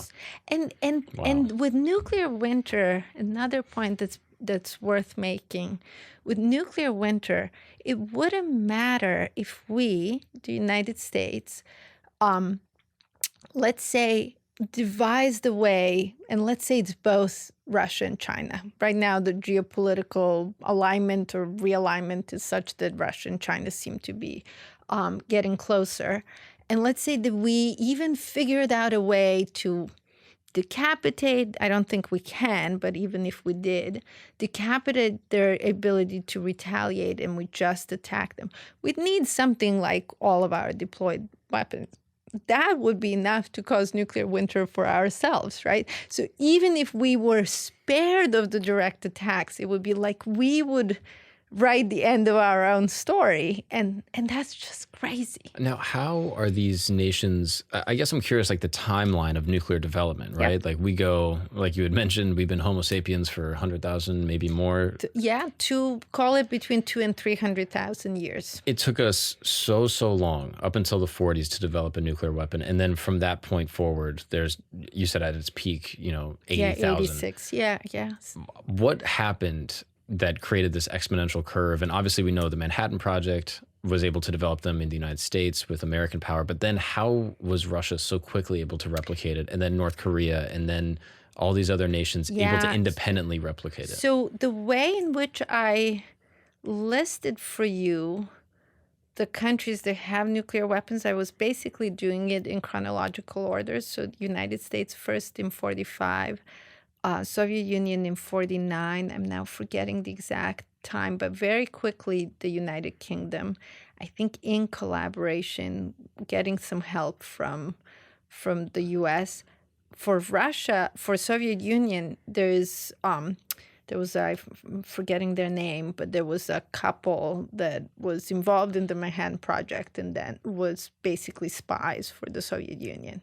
They gave some of our development secrets to, and they were actually executed. They were tried and executed. By the U.S.? By the U.S. Wow. Yeah. So the Soviet Union in 49. Do you know more about that? Like that couple, like were they paid or were they Russian assets that infiltrated? I really should read. I read this a while back in the American Prometheus, which is the book that the Oppenheimer film is based on. And I'm now literally forgetting the details of the story. But yeah, they were literal Russian spies. Wow. Yeah. And they gave. So then Russia's able to get access. So then Soviet Union, gets access. Then after that was France and China around the same time in the 60s. Did France have help from the United States again or from Britain again? It looks like France did it by themselves. That's the, I think. And then Israel, it's unknown when exactly. Israel has this policy of not saying whether they do or don't have nuclear weapons. Mm-hmm. They're also not a party to a treaty that's called the Nuclear Non-Proliferation Treaty. It's NPT. It's one of the largest international agreements on any topic, let alone on nuclear disarmament. And Israel is not a party to it. North Korea used to be a party to it and then left in the early 2000s. And India and Pakistan also never joined. So it's just Israel, India, Pakistan, North Korea, and then South Sudan is also not a party, but not that for political reasons, not that they cared and want to make a nuclear weapon, but it's basically those four. And the other 5 countries are actually, by this treaty, are recognized as nuclear weapon states. So this treaty was negotiated in 1968. It entered into force in 1970. And as part of this treaty, there's something called Article 6 in this treaty. So as part of this treaty, these 5 countries, so U.S., now Russia, United Kingdom, France, and China, are recognized as nuclear weapon states. But in Article 6, they're obliged to negotiate in good faith towards total and complete disarmament. And this was a kind of bargain that was made, which said that these 5 have nuclear weapons and they're gonna get rid of them eventually, and no one else is supposed to get nuclear weapons. And the rest of the world, fine, not India, Pakistan, Israel, and North Korea, but the rest of the world has held up their end of the bargain. The nuclear weapon states have not. The 5, and they're really not negotiating in good faith towards nuclear disarmament. Yeah. I guess I'm just so curious how these nations that, obviously Russia being able to develop it with American secrets makes sense. But these other nations, it just costs so much money to develop a nuclear weapon and so much time for them to develop it so quickly thereafter. I wonder if the secrets just get moved around. So some of it, so it's very interesting because some of it, so I'm going to have to tell you a part of this, but at Columbia University, my husband and I live in an apartment that was previously occupied by a famous physicist who was even played a role in this history. But the apartment across the hall from us was occupied by someone named Robert Serber. Serber was Oppenheimer's basically right-hand person during the Manhattan Project. Serber was also the first physicist to fly to Hiroshima after the bombing to assess the damage. And Serber also wrote a book called The Los Alamos Primer, in which they basically describe how they made the nuclear bomb. I know, it's kind of crazy. But the thinking was that this was so hard, you can just tell the world, this is how we did it, and they won't be able to do it because it was too hard. Well, you know, once you told them, it turns out some of them were interested in doing it themselves. So they basically just told everyone? They not in full detail, but a lot of the principles of what they did in 45 are there. Since then, the hydrogen bomb, when they began developing hydrogen bombs, which was approved in the late 40s, and then the first hydrogen bomb test was in the Marshall Islands in 1952. All of that is classified information. But one of the things that's really interesting about hydrogen bombs, so hydrogen bombs, much more powerful than the fission bombs. Its fusion is the process that hydrogen bombs use. Fusion also happens in the sun. It's when hydrogen nuclei. So we have atoms, right? You know that inside an atom, there's a nucleus, and then there are electrons around it, basically. The simplest atom is hydrogen. Its nucleus has just one proton, and then it has one electron around it. In the sun, you can also have what are called isotopes of chemical elements. That means that the number of protons for hydrogen is the same for its different isotopes, but they can also have something called neutrons, which have neutral charge. So there's regular hydrogen, which has just one proton, one electron. There's deuterium, which has one proton and one neutron in the nucleus and one electron outside. And then there's tritium, which has one proton, two neutrons, and one electron. In the sun, it's basically deuterium and tritium coming together. And so the nuclei have to come together, and they form helium, which is a different chemical element. It's the chemical element with two protons. And then that process releases energy, which is how, so in the core of the sun, the hydrogens are constantly basically bombarding into one another, forming helium, releasing energy. And that's why we get all this energy from the sun.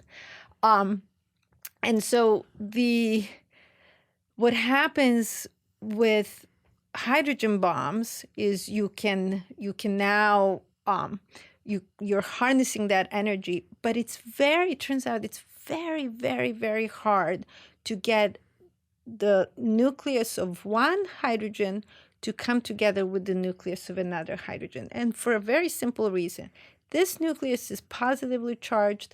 This nucleus is positively charged. That much you probably remember from school, right? Positive and positive repel, right? So these nuclei don't want to come together. And so you have to, to bring them together, you actually have to have very high temperature, which is precisely what happens in the sun. The sun is very, very hot, so these hydrogens do bump into each other.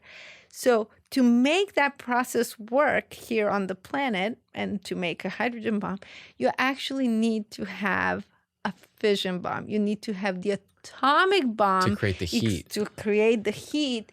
To overcome the electrostatic repulsion of the two positively charged nuclei. So when you and say then a they bomb can, within a bomb. so it's a bomb within a bomb. Exactly. Wow. That's exactly what it So is. once you have a fission bomb, then you can create the Then you fusion can bomb. create the fusion bomb. Yeah.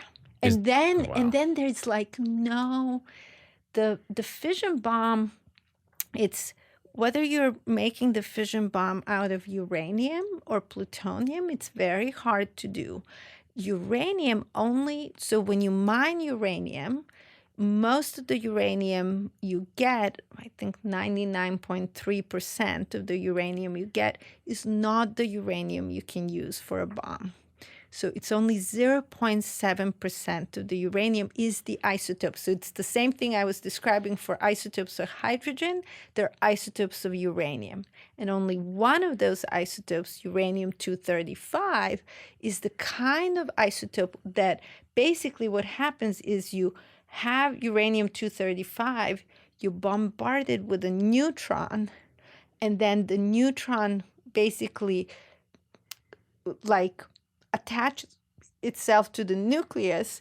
That nucleus becomes unstable, and then it splits and gives off energy. And in each reaction, when it splits, it also produces more neutrons. So those more neutrons go on to basically split other atoms. So it all happens very, very fast in a split second. And the amount of energy from each of the reactions kind of comes together into this explosion. Is it possible to take regular uranium and destabilize it to create like this isotopic uranium? Right. So what you end up doing actually is precisely you take the normal uranium, uranium-238, and make it plutonium-239. And so with uranium, if you're making a uranium bomb, which was the Hiroshima bomb, was a uranium bomb, what you basically have to do is separate the fissionable uranium, the uranium you can use for the bomb, from the non-fissionable uranium. In the other case, you take the uranium and you transform it into plutonium-239, and then you make a bomb. And that was the Nagasaki And that bomb. was the Nagasaki and the first test, the Trinity test. Wow. And so years ago, when there was even more talk of, this was even during the presidency of Ahmadinejad in Iran, there were often photographs of Ahmadinejad in these Iranian facilities with centrifuges. The centrifuge was about separating the fissionable uranium from the non-fissionable uranium. Wow. And when you get to enough, it's called enrichment, when you get to enough enriched uranium, that's when you have sort of the, and everyone says that if they just do it for a month, like keep that process going, Iran could have a nuclear weapon. I understand. Now, where do you mine uranium? Is it all over, or is it only in specific places? United States has a lot of uranium. Uranium deposits. Places like Kazakhstan have uranium deposits. So now, are there wars to try to contain who can get uranium? Not currently. Australia has it in Africa. The Democratic Republic of the Congo has it. Like, if you can control people's ability to access uranium, could you control their ability to create this fissionable uranium? So right now, because we have that nuclear non-proliferation treaty, trading of uranium has been pretty controlled in that countries have been using it for nuclear energy. And whatever I think of that, that's almost a whole podcast on nuclear energy. So maybe we don't want to go there. What I think, honestly, is really interesting is that there are actually all of these countries that could make nuclear weapons. And sure, you could say, well, they're in the treaty. I mean, but they could leave the treaty, right? It's that they don't want to. Right? Because they actually recognize that nuclear weapons wouldn't make them safer. In fact, would threaten them, would target them as a nation, and then also recognize these devastating humanitarian consequences that have actually taken place in the past and that can obviously be even more dramatic, even more devastating if Wow. in case of a nuclear war. That makes sense. Okay, I want to ask you about close calls in the past, because I know Yes. there are very many famous incidents, and I would Yes. also like to know what are the reasonable and realistic steps we can take to try to denuclearize and what that could look like. So in the United States alone, and it depends on what you sort of call an incident, but you could literally come up with dozens of examples where there was either, kind of, low, medium, or high severity event that happened involving nuclear weapons. So some of them are literally nuclear warhead drops into someone's backyard in South Carolina and doesn't explode, dropped from a plane. Wait, what is Yeah, that? What it is that happened. story? It happened. It was just an accident, When was this? It was 1960 something, in the 60s. A lot of bad things happened in the early decades. So a plane was flying over North Carolina. So there was actually some kind of an incident in North Carolina too, but there's one where it's literally like a warhead lands in someone's backyard and doesn't explode in South Carolina. And now I understand from my very limited knowledge that these warheads, like a nuclear warhead, when it detonates, it doesn't actually hit the ground and explode when they're being used in an actual like war scenario, that they explode above the epicenter. Yeah, so you can explode them at the surface level, and you can explode them above ground. In Hiroshima and Nagasaki, they were exploded above ground. That it still results in radiation, but it results in less radiation than a surface explosion. In fact, there's something called Nuke Map. It's a tool developed by Alex Wellerstein from Stevens Institute of Technology.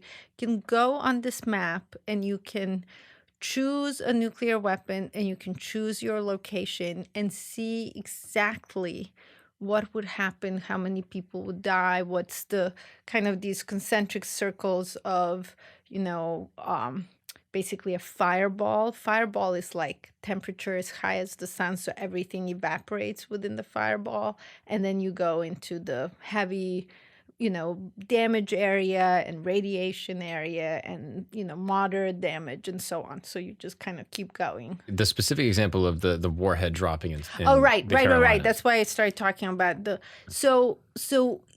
it's not, so in Hiroshima and Nagasaki, we basically exploded them midair. How they would be used in a potential nuclear war, it's not clear. You might want, if you explode them in midair, you get more damage, but less radiation. If you explode them on the surface, you get less damage, but more radiation. Makes sense. So that's some kind of a trade-off. I don't know. So had this thing fallen, this is South Carolina? Yeah, South Carolina. It landed in someone's backyard. And how big is it? Is this like... Yeah, so that one I don't particularly know. I mean, the ones that were used in Hiroshima and Nagasaki, this was kind of the early days, right? They were, I don't know, as big as this room sort of thing, right? But that's also incredible, right? That single bomb could have, caused so much destruction. When it came to hydrogen bombs, which were later developed, the very first design, the Ivy Mike design, which was 1952,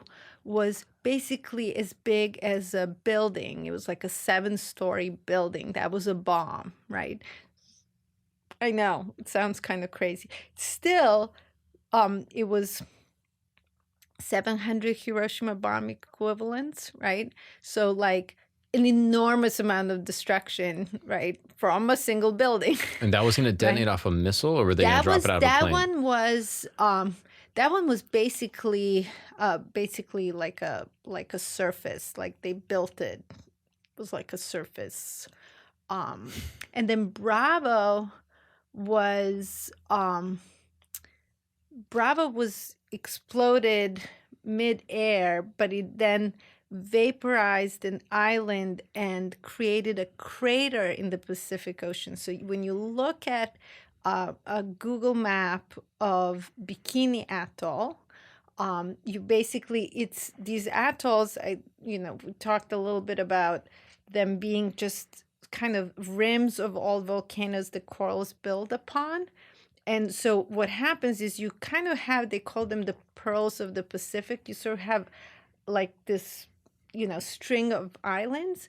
And you can very clearly see that an island is missing in that place. Wow. And you see this dark water. So it's a crater that's about 50 to 60 meters deep today. So it's just the amount of destructive power is really, and that was just a test, right? That wasn't just crazy. Exploded. So we got lucky in the Carolinas that one didn't happen. Got lucky in the Carolinas. There were, literally a crash of airplanes carrying nuclear weapons between U.S. and Russia. Crash of submarines. I don't even know how this was possible. I've just read, cursory descriptions that I trust from reliable sources. We dropped a weapon in Spain. We dropped a weapon in Grenada. There's actually been kind of concerns about radiation in those places because they just of this. Fell. They didn't detonate. Yeah, they didn't detonate. And then 50 of them in at the bottom of the ocean. Many also lost, like someone was transporting nuclear warheads and then got from point A to point B and the nuclear warhead was missing. So just a lot of, and that kind of gets to, when the Soviet Union broke up, there was a lot of fear around what would happen to the nuclear weapons in facilities that now may not have been as secure as they would have been during the Soviet government. But all of these are probably, and there was one, there's a film actually made about this called The Man Who Saved the World, about a Russian or Soviet captain who, commander of some sort, who decided they were getting an incoming message that nuclear warheads were heading towards the Soviet Union. This was in the 1980s. And he was getting an instruction to fire and decided, just some kind of intuition, decided that this was not real. This was a computer mistake. This was a computer glitch, and decided not to retaliate. Had he retaliated, Soviet Union would have attacked the United States. The United States would have attacked right back. We would have been in the middle of a Cold War. And that's something we have. The U.S. has this policy. Basically, all of our nuclear weapons policies are mirrored by Russia today. It's called launch on warning. So you launch when you've received a warning that you're getting attacked, as opposed to, you've already been attacked. You're sure you've been attacked. You launch, a response. So you launch on warning. So that's one of the problems. But all of these, I think, pale in comparison to what happened in October of 1962, which was the Cuban Missile Crisis. And that was, John F. Kennedy was our president at the time. Nikita Khrushchev was, the Soviet leader. And it was basically a standoff for weeks over the fact that at the time, the United States had nuclear weapons stationed in Turkey. As the story goes, Khrushchev once looked over the Black Sea and said, well, if the U.S. can have nuclear weapons on the other side of the Black Sea, why couldn't we have them in a place like Cuba, for parity? Nuclear warheads actually got to Cuba unbeknownst to the U.S. leaders.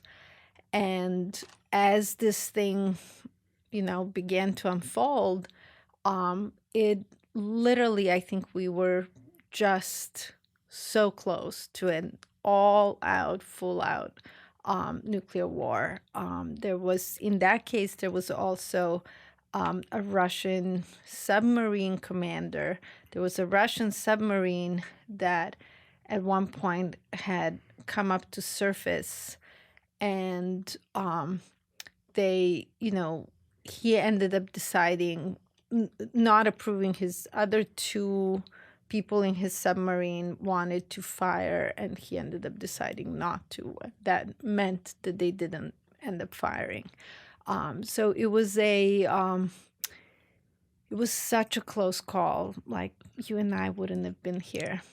And that was a different case than the man who saved the world. Yes, Yes. Petrov is a different case. Cuban Missile Crisis is a whole, and that involved our entire, top of the government. The general public was informed. People were terrified.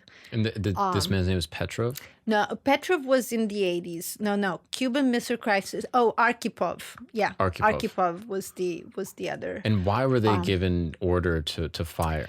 It was something about a submarine being underground, and then the U.S. was threatening to invade Cuba.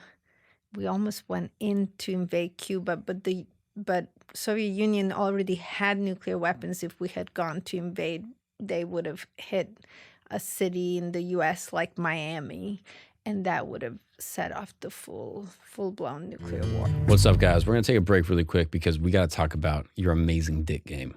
Yes, you right now, listen to my voice, my deep, soothing voice. You have an amazing dick game. Or maybe you know someone with an amazing dick game. Maybe you got a boyfriend. Who knows? But if you have an amazing dick game, there's a way that you can make it better. And that's with the good people over at Blue Chew. Blue Chew is an amazing service that basically delivers a chewable tablet that has the same active ingredients as Viagra, Cialis, all that stuff, but this is the chew. It's at a fraction of a cost, and it's never been easier to get your hands on the greatest dick game of your life. Never been easier. I'm telling you. You can go to bluechew.com, and you can submit all your information to a licensed person, a legit person that will then mail you a discreet, very unassuming, but very, very powerful package. You know what I'm talking about? The powerful package to your home. That's how easy it is. You don't got to go talk to a doctor and be like, yeah, I want... Nope. Easy. You got to just go on the internet. Bluechew.com. I want to get the best dick given of my life. And that's how you do it. Easy as that. And for the listeners of this show, of this program, you are going to get free first month of Blue Chew. You're going to be getting Blue Chew for free. All you got to do is pay $5 shipping. That's a cup of coffee. Black to be delivering that BBC. You know what I'm saying? That's bluechew.com, BLUECHEW.com. Use the promo code GAGNON, GAGNON, and receive your first month for free. That's bluechew.com for more details and important safety information. And thank you so much, Blue Chew. I'm telling you, man, check out this product. Even if you're one of these people that's like, I don't know, I don't really need it. What are you talking about? It could be better. It can always be better. Let's say you're in the 1%, you're about to be in the 0.01% with Blue Chew. Now let's get back to the show. And what ultimately dissolved the Cuban Missile Crisis? It was in some sense a combination of luck and actually good leadership, both on the part of JFK and Khrushchev. They both actually exercised some restraint. What was very scary was that JFK was under tremendous pressure from everybody in his cabinet, the defense, the Joint Chiefs of Staff, all of those people who would have been involved in this kind of a decision, except for his brother, Robert Kennedy.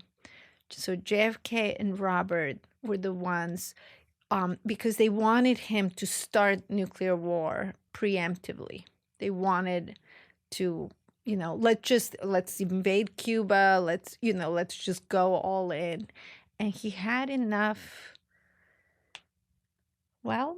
reason to decide that ending the world was not worth it. What was really interesting afterwards, so that was October 1962, and after that, he and Khrushchev began a private correspondence also, exchange letters, very I think we can't even possibly imagine Putin and Biden writing each other touching letters.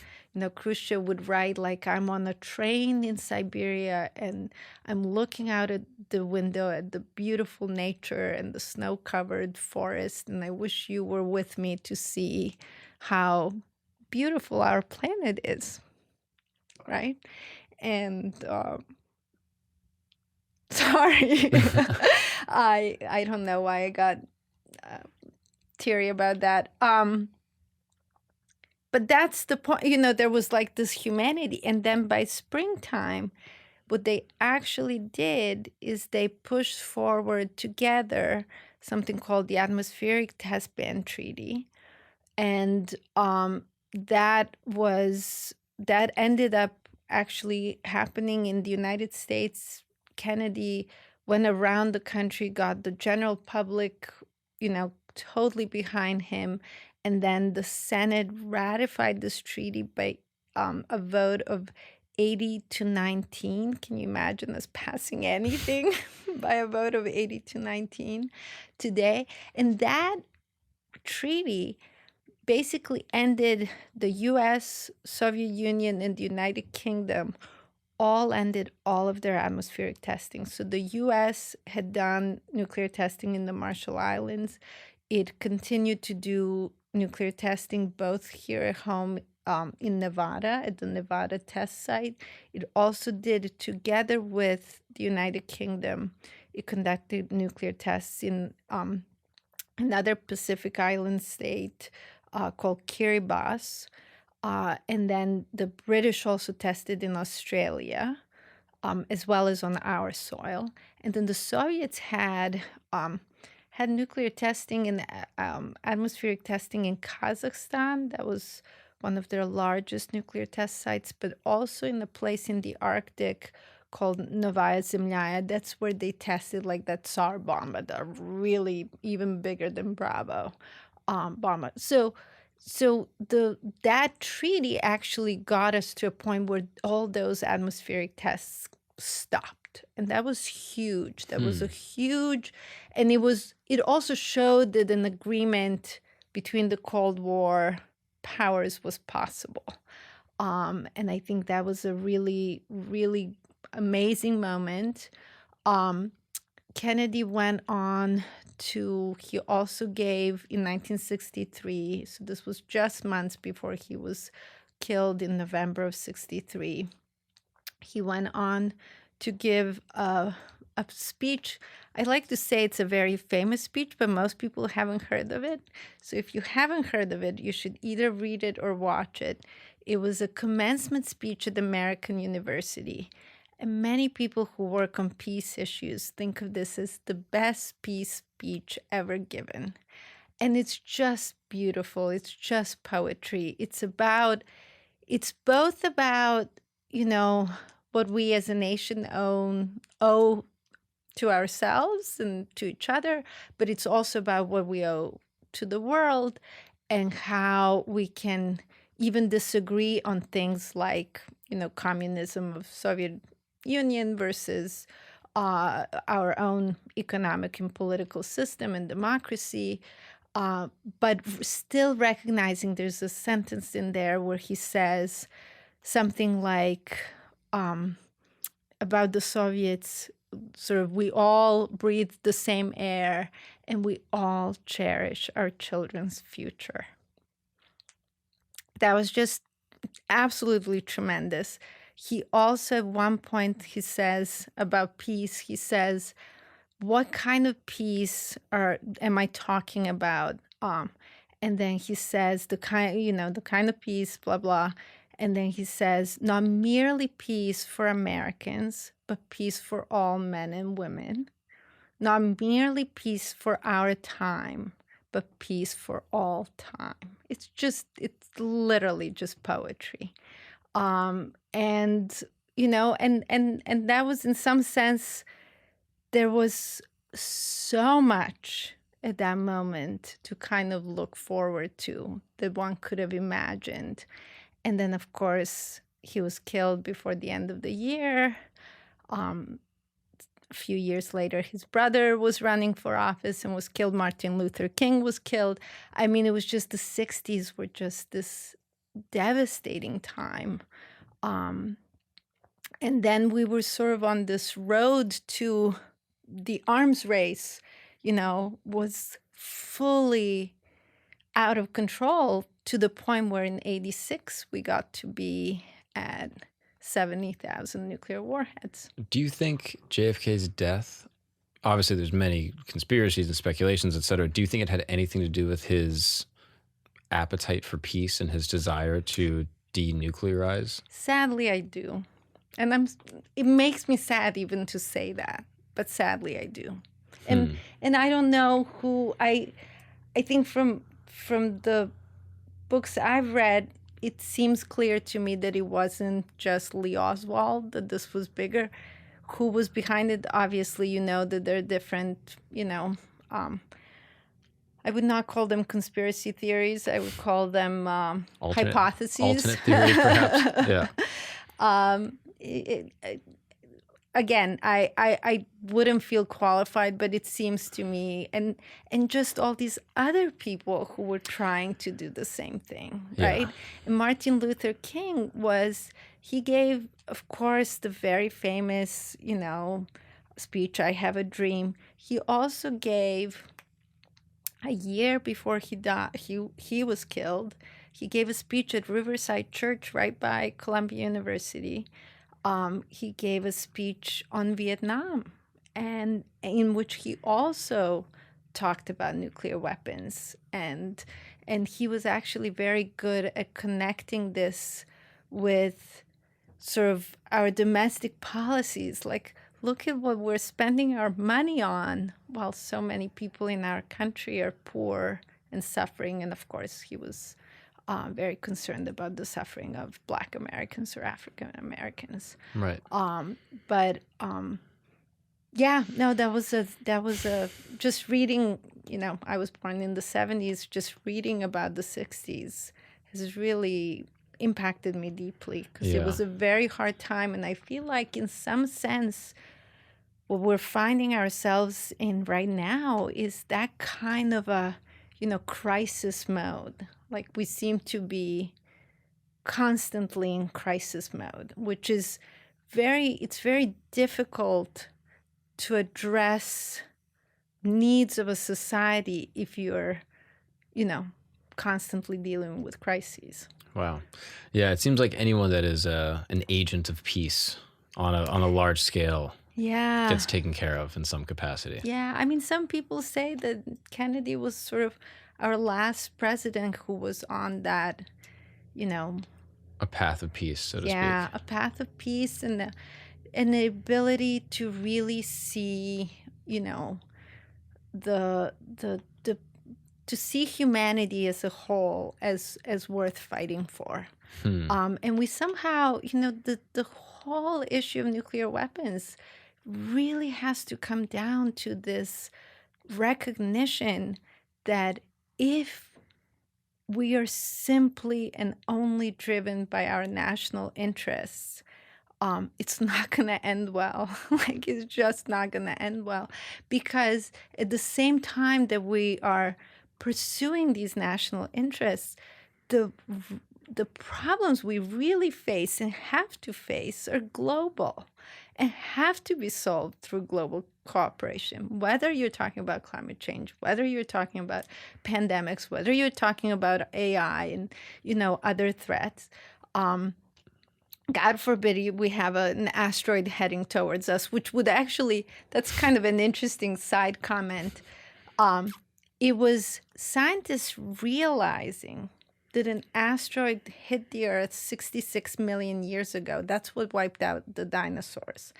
And they then started thinking about, is there anything besides another asteroid of that size hitting the Earth today that could create these conditions of, we call it nuclear winter, but at the time they were just sort of thinking, this kind of widespread event. Cataclysmic event.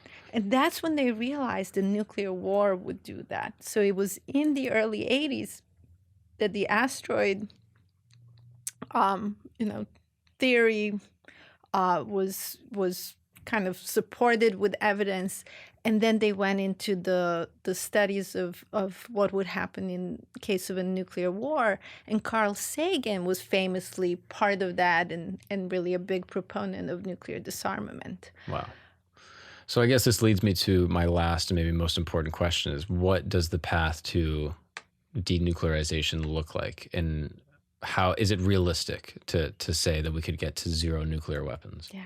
So I work on something called the Treaty on the Prohibition of Nuclear Weapons. I don't mean I. Many people work on this, but I'm involved. It is an international treaty that was negotiated in 2017, and it currently has 70 what are called states parties. So there are about 200, close to 200 UN states, UN member states, and 70 of them are now a party to this treaty. That means they have signed it and their legislative body has ratified the treaty. That means they are fully obliged to behave according to the treaty.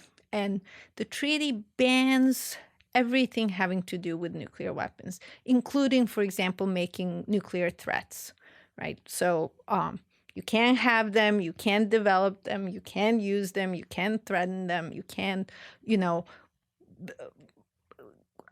receive someone else's nuclear weapons. So anything you could imagine having to do with nuclear weapons, this treaty bans it.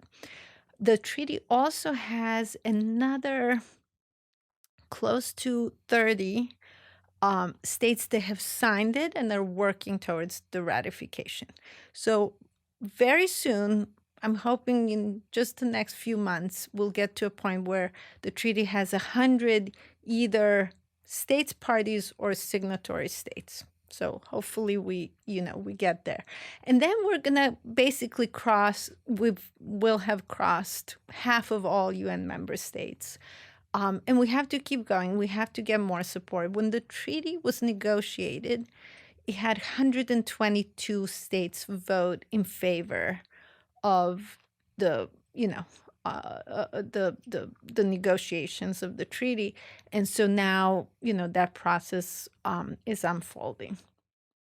So my organization, Nuclear Age Peace Foundation, has been involved, from the beginning, and now we're very much involved in both, there's the whole aspect of, it's called universalization. How do you get more states to join? But there's also something called implementation. So how do you actually get the treaty to work, right? To do what it's meant to do. And what's interesting about the treaty is that in addition to having all these provisions about no nuclear weapons, it also has what are called humanitarian provisions. So there are Articles 6 and 7 of the treaty, which are devoted to victim assistance and environmental remediation. This goes back to the points I was making earlier about places like the Marshall Islands and Kazakhstan and Kiribati. There are actually others. France tested in Algeria and French Polynesia. China tested in Western China. So there are places basically all around the world that have been impacted by nuclear weapons testing. And of course, Japan was impacted by, again, what we call nuclear weapons use. And so the treaty aims to help the victims of nuclear testing and use and to remediate environments. I also mentioned that, for example, Bikini is still contaminated, and that's our own research at Columbia University. So that's what, there's a treaty. We have to get more countries to join it. And of course, everyone always says, have any of the nuclear weapon, possessors joined the treaty? And the answer currently is no. And for a few years, I think I've been saying that this treaty is our best hope for a world free of nuclear weapons. But I've now come to actually think of it slightly differently, I think it's honestly our only hope for a world free of nuclear weapons. The reason I say that is that if we are to eliminate nuclear weapons, it's going to have to be an international agreement involving all states. And there's going to have to be something done about the countries that have nuclear weapons today. But we're not going to come up with another international agreement. Like, this is it. This is the international agreement. Now, how do we fold in specifically the 9 countries that have nuclear weapons, and also all of those 9 countries, well, primarily United States and Russia, have what are called their allies, right? So certain countries like NATO, is a very large military alliance. Those countries are sort of in this nuclear umbrella. And so, if we get the US, we'll get them too. Or maybe we'll get them first and then the US will be forced to act. In any case, I personally see the United States as the one that has both the most responsibility as well as, honestly, the most to gain from a world free of nuclear weapons. And that goes back to my point earlier about, who's gonna threaten us unless we're really talking about nuclear weapons, in which case we can be destroyed, completely destroyed, and that's just unacceptable.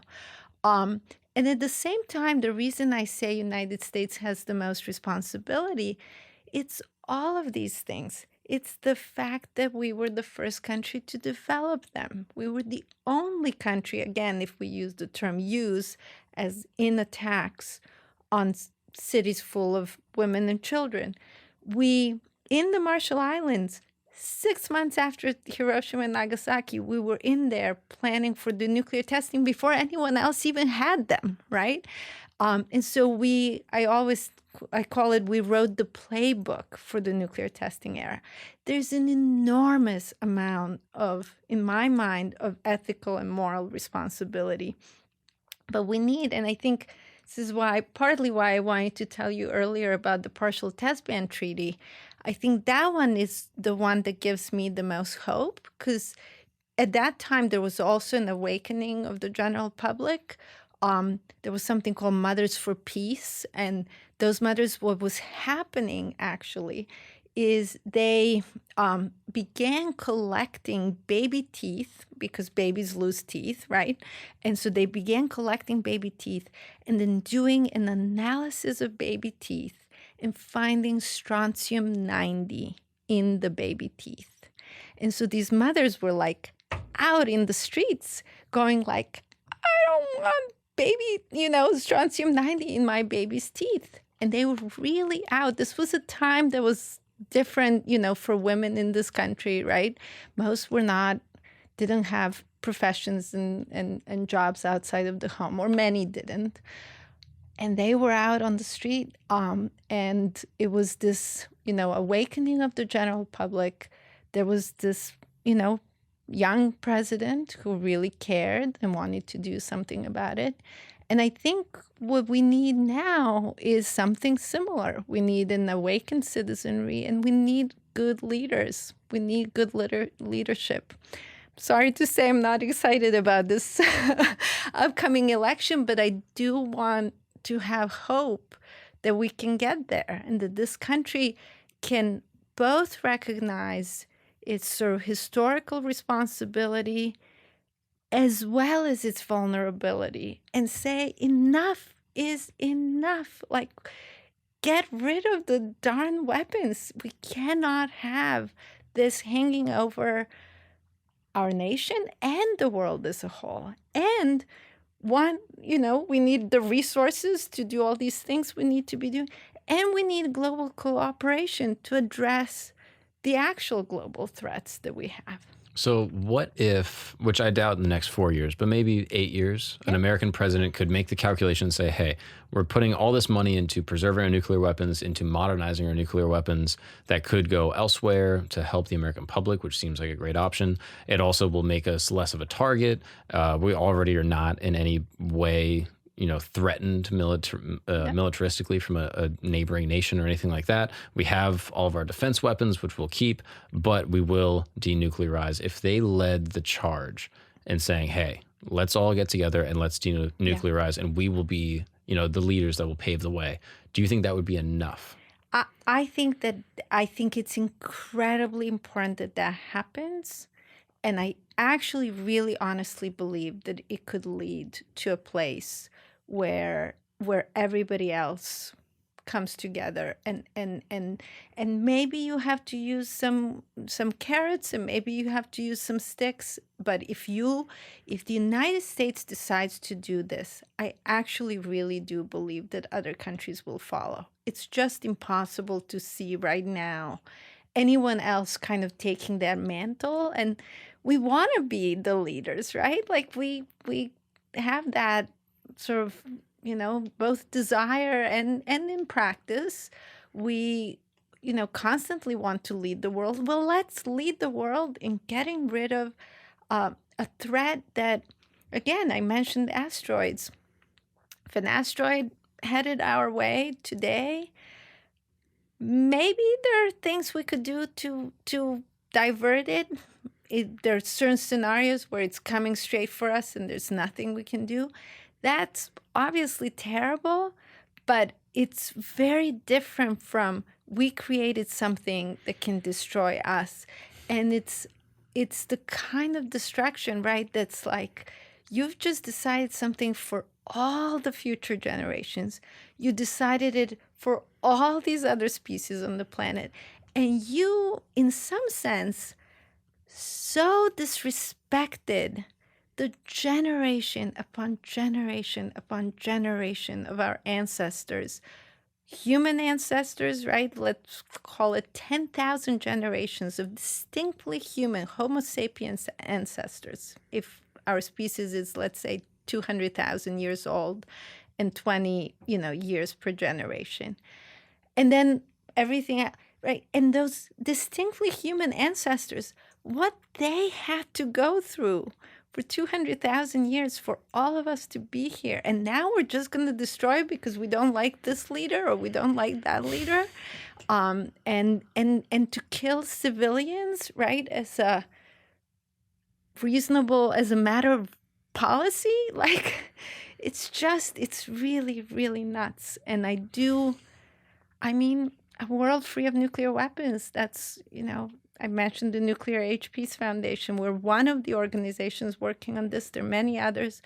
Our mission since 1982, actually, has been, of course, I wasn't there in 1982, but has been to educate and advocate for a just and peaceful world, one that is free of nuclear weapons.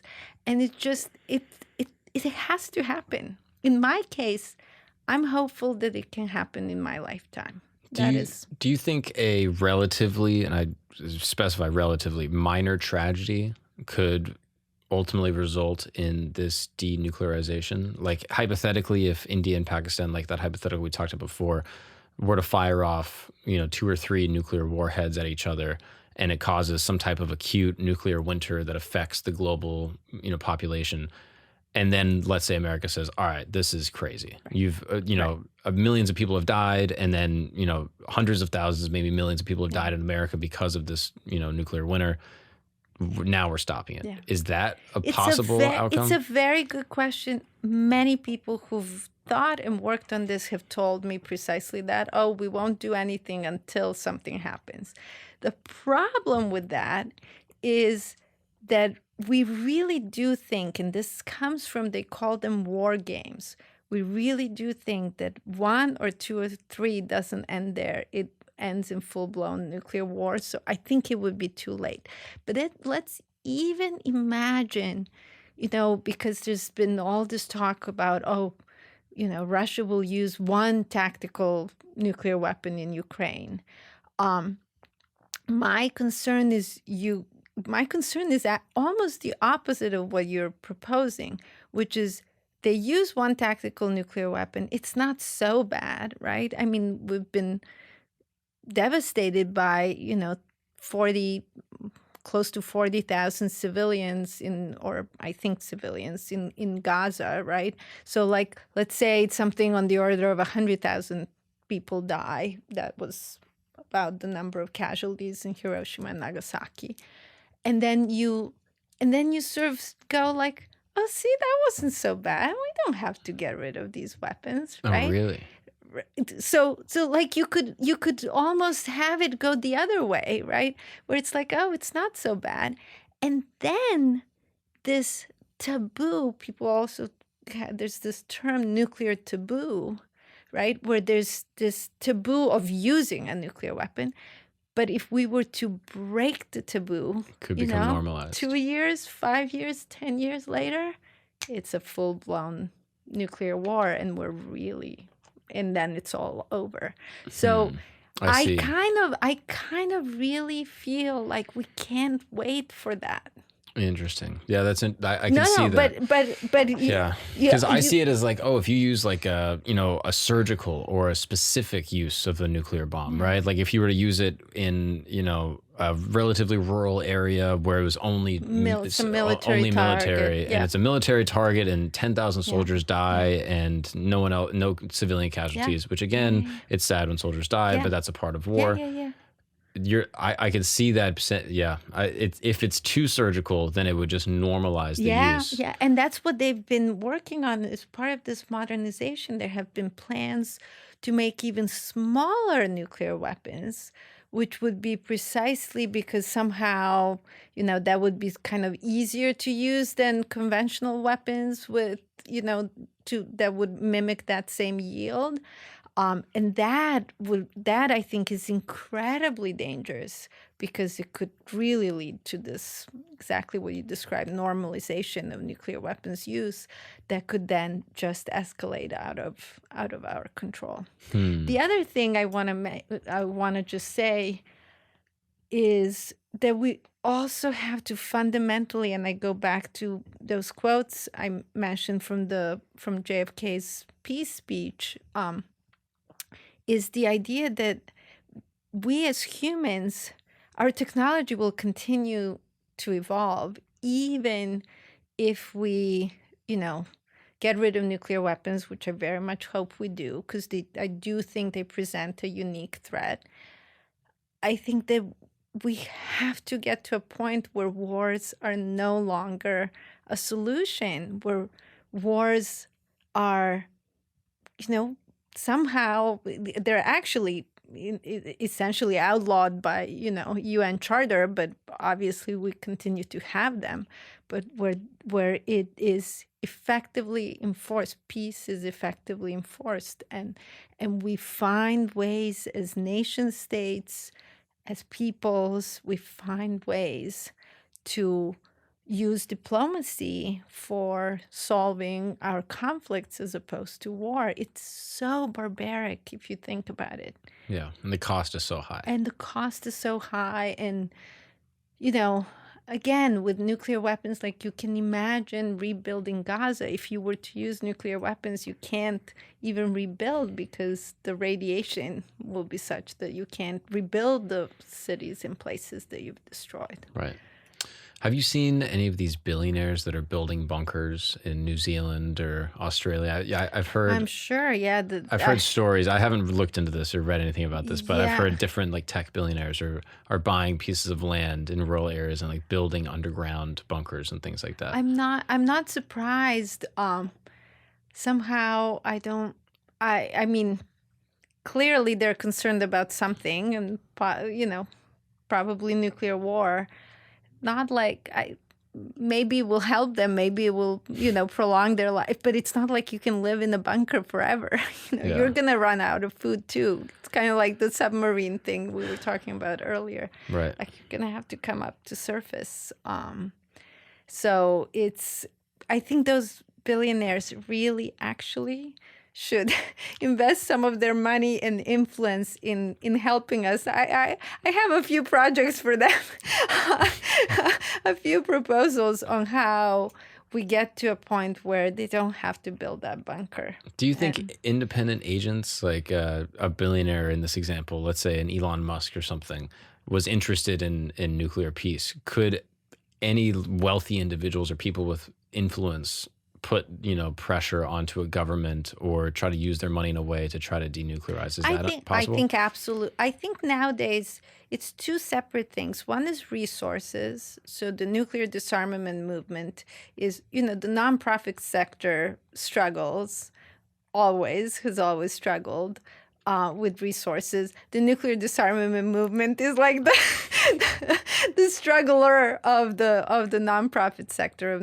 non-governmental organizations. So certainly resources and supporting efforts towards, for example, the promotion and implementation of the treaty would help.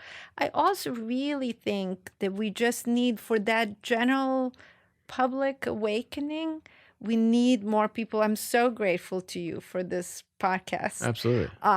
But we need celebrities. In the 80s, there were all kinds of celebrities talking about this.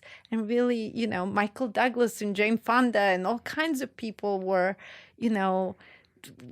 concerts, and the musicians, when there was this Central Park rally in 82, it was like there was a whole thing of artists. The ballet dancers from the New York City Ballet were out there, protesting against the nuclear arms race.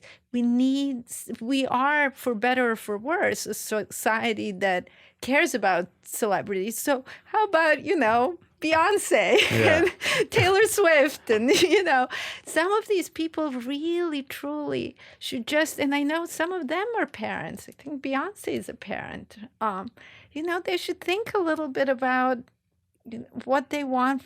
Do they want their kids to live through nuclear war? I don't think it doesn't matter if they get a bunker, right? Like, that's not what you want. And so, I think it would be amazing if more celebrities got involved just to talk about it.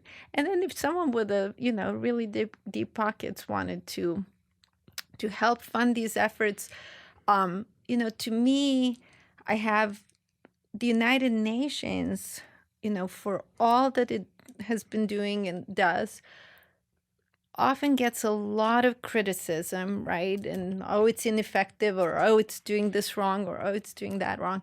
When I think about where we are, of course, we're not where we want to be, and we're not where we would hope to be, but we're probably so much better off than we would have been without something like the United Nations, without something like the international agreements, however good or effective or not effective they've been. Without them, we'd be in a worse place.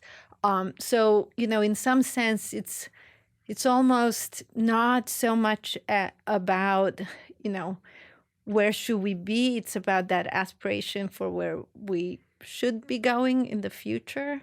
And I think that to me, the United Nations is ultimately, yes, it's all these nation states and so on, but does ultimately try, help us realize that we're all part of humanity, that we're all on this one planet. And now that was in Kennedy's speeches, so much of it, you could imagine in kind of personal relations, right? You could imagine getting divorced, for example, right?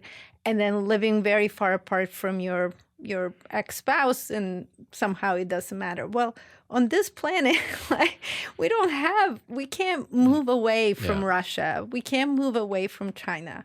We can't, Israel and Israelis and Palestinians, live in this one small patch of land. Like, we have to find ways to live together, to cooperate. It doesn't mean we have to get along on everything, or it doesn't mean we have to, we can compete in, on economic matters. We can compete in sports. We can compete in singing. There was the whole Eurovision just this last week, which I used to watch when I was growing up. So there are all kinds of ways for us to kind of satisfy those, competitive urges. Yeah, urges. Yeah. But war and killing people and threatening each other with nuclear weapons, with destruction, with mass destruction, with civilian deaths, it's gotta go. It has to go. In desire to learn about this topic, I had told you before, my friend Jaime and I, we'd kind of sought out people to speak on this. And I'd mentioned to you that the majority, I can't say the majority, many of the people that we had seen that were speaking about this issue in an academic setting, both yourself and Annie Jacobson as well, were women.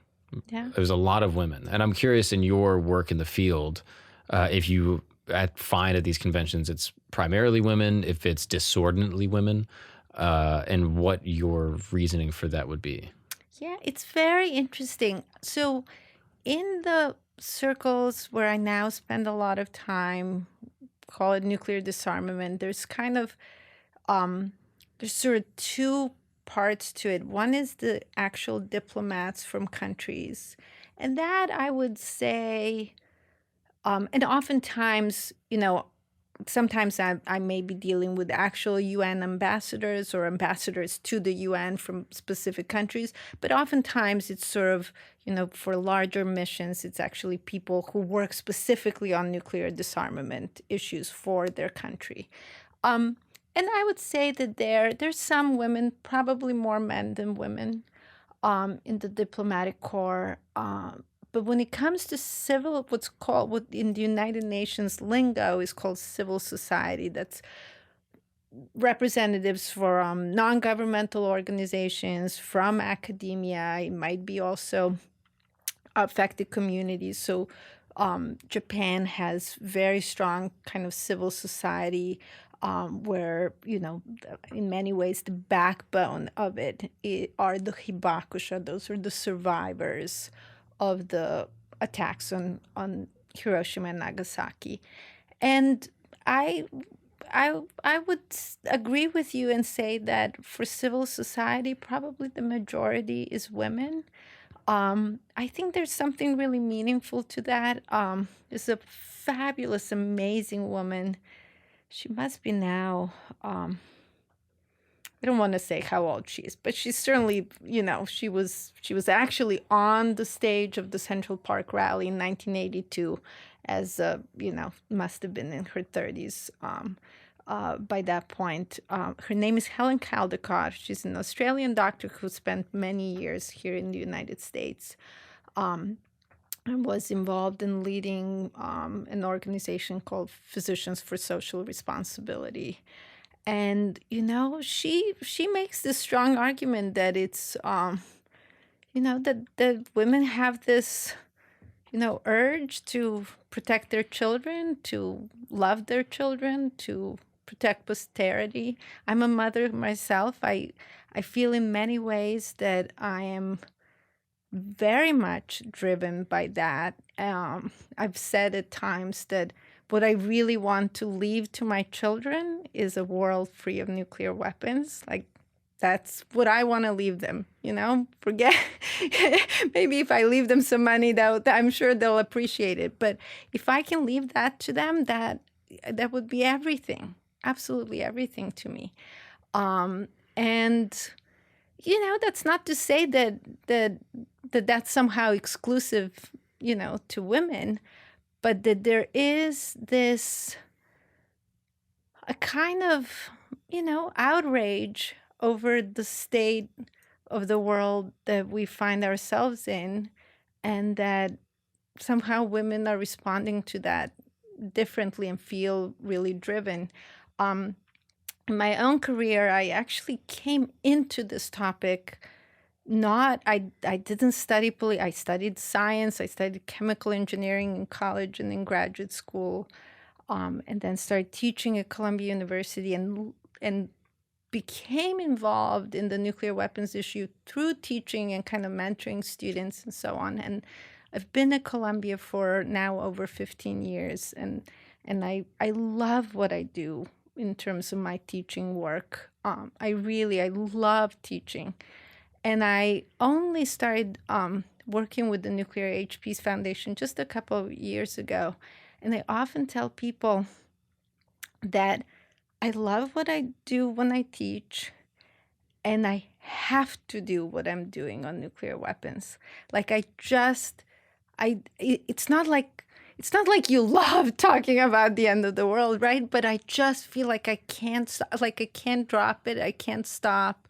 I feel like I have a contribution to make, and I have to make it. Yeah. And so there's a kind of urgency for me to this work that is unlike, other things that I have done, where obviously I feel passionate about, things, but this is a different kind of passion. This isn't, this is sort of a passion of necessity. Yeah, I think there's few greater missions than preserving all of humanity.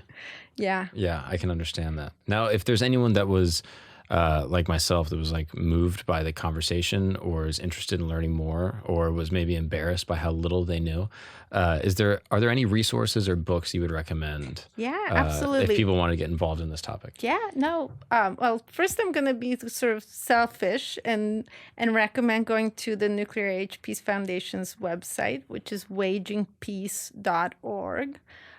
You can find all kinds of resources there, all kinds of videos, articles. We actually have articles over like close to 3,000 articles over the decades written by some of the foremost thinkers. Also books by our founder who passed away last year. And there's actually on our website, there's a whole section with his books. Annie Jacobson's book, since it's now and recent and really fascinating, she basically goes through we talked a lot about US and Russia and India and Pakistan and so on. She goes through a scenario where North Korea fires actually 2 missiles at the United States, and nuclear war ensues, and it all takes place over the course of 72 minutes. It's very fast-paced. It's an excellent book. I mentioned Daniel Ellsberg a couple of times, actually. He wrote a book called Doomsday Machine, Confessions of a Nuclear War Planner. And that's where, some of the early stuff in the conversation comes from. There's so many books, there's so many videos. Noam Chomsky has talked about this many times, and there are videos of him talking about it. Someone I'm very close to and very much admire, his name is Richard Falk. He's professor of international law, or now emeritus, from Princeton University. Has written also widely about nuclear weapons and peace issues, and he's written over 75 books, so there are so many of them. But I'll mention his memoir, which is called Citizen Pilgrim. And he has these kind of sections on different issues, including covering kind of different, peace issues, everything from Vietnam to Israel, but also nuclear weapons issues. So lots of things, but there's also in addition to our organization, there are other organizations. There's International Campaign to Abolish Nuclear Weapons, which was behind the effort to get the Treaty on the Prohibition of Nuclear Weapons, and continues to work with many organizations around the world to push the treaty forward. International Physicians for Prevention of Nuclear War and Physicians for Social Responsibility, and then there are also, there are groups of that have emerged, especially now in the context of the treaty, not emerged, but have had more of a voice from affected states or regions. So from like places like the Marshall Islands and so on. So organizations of these, what we refer to as affected communities.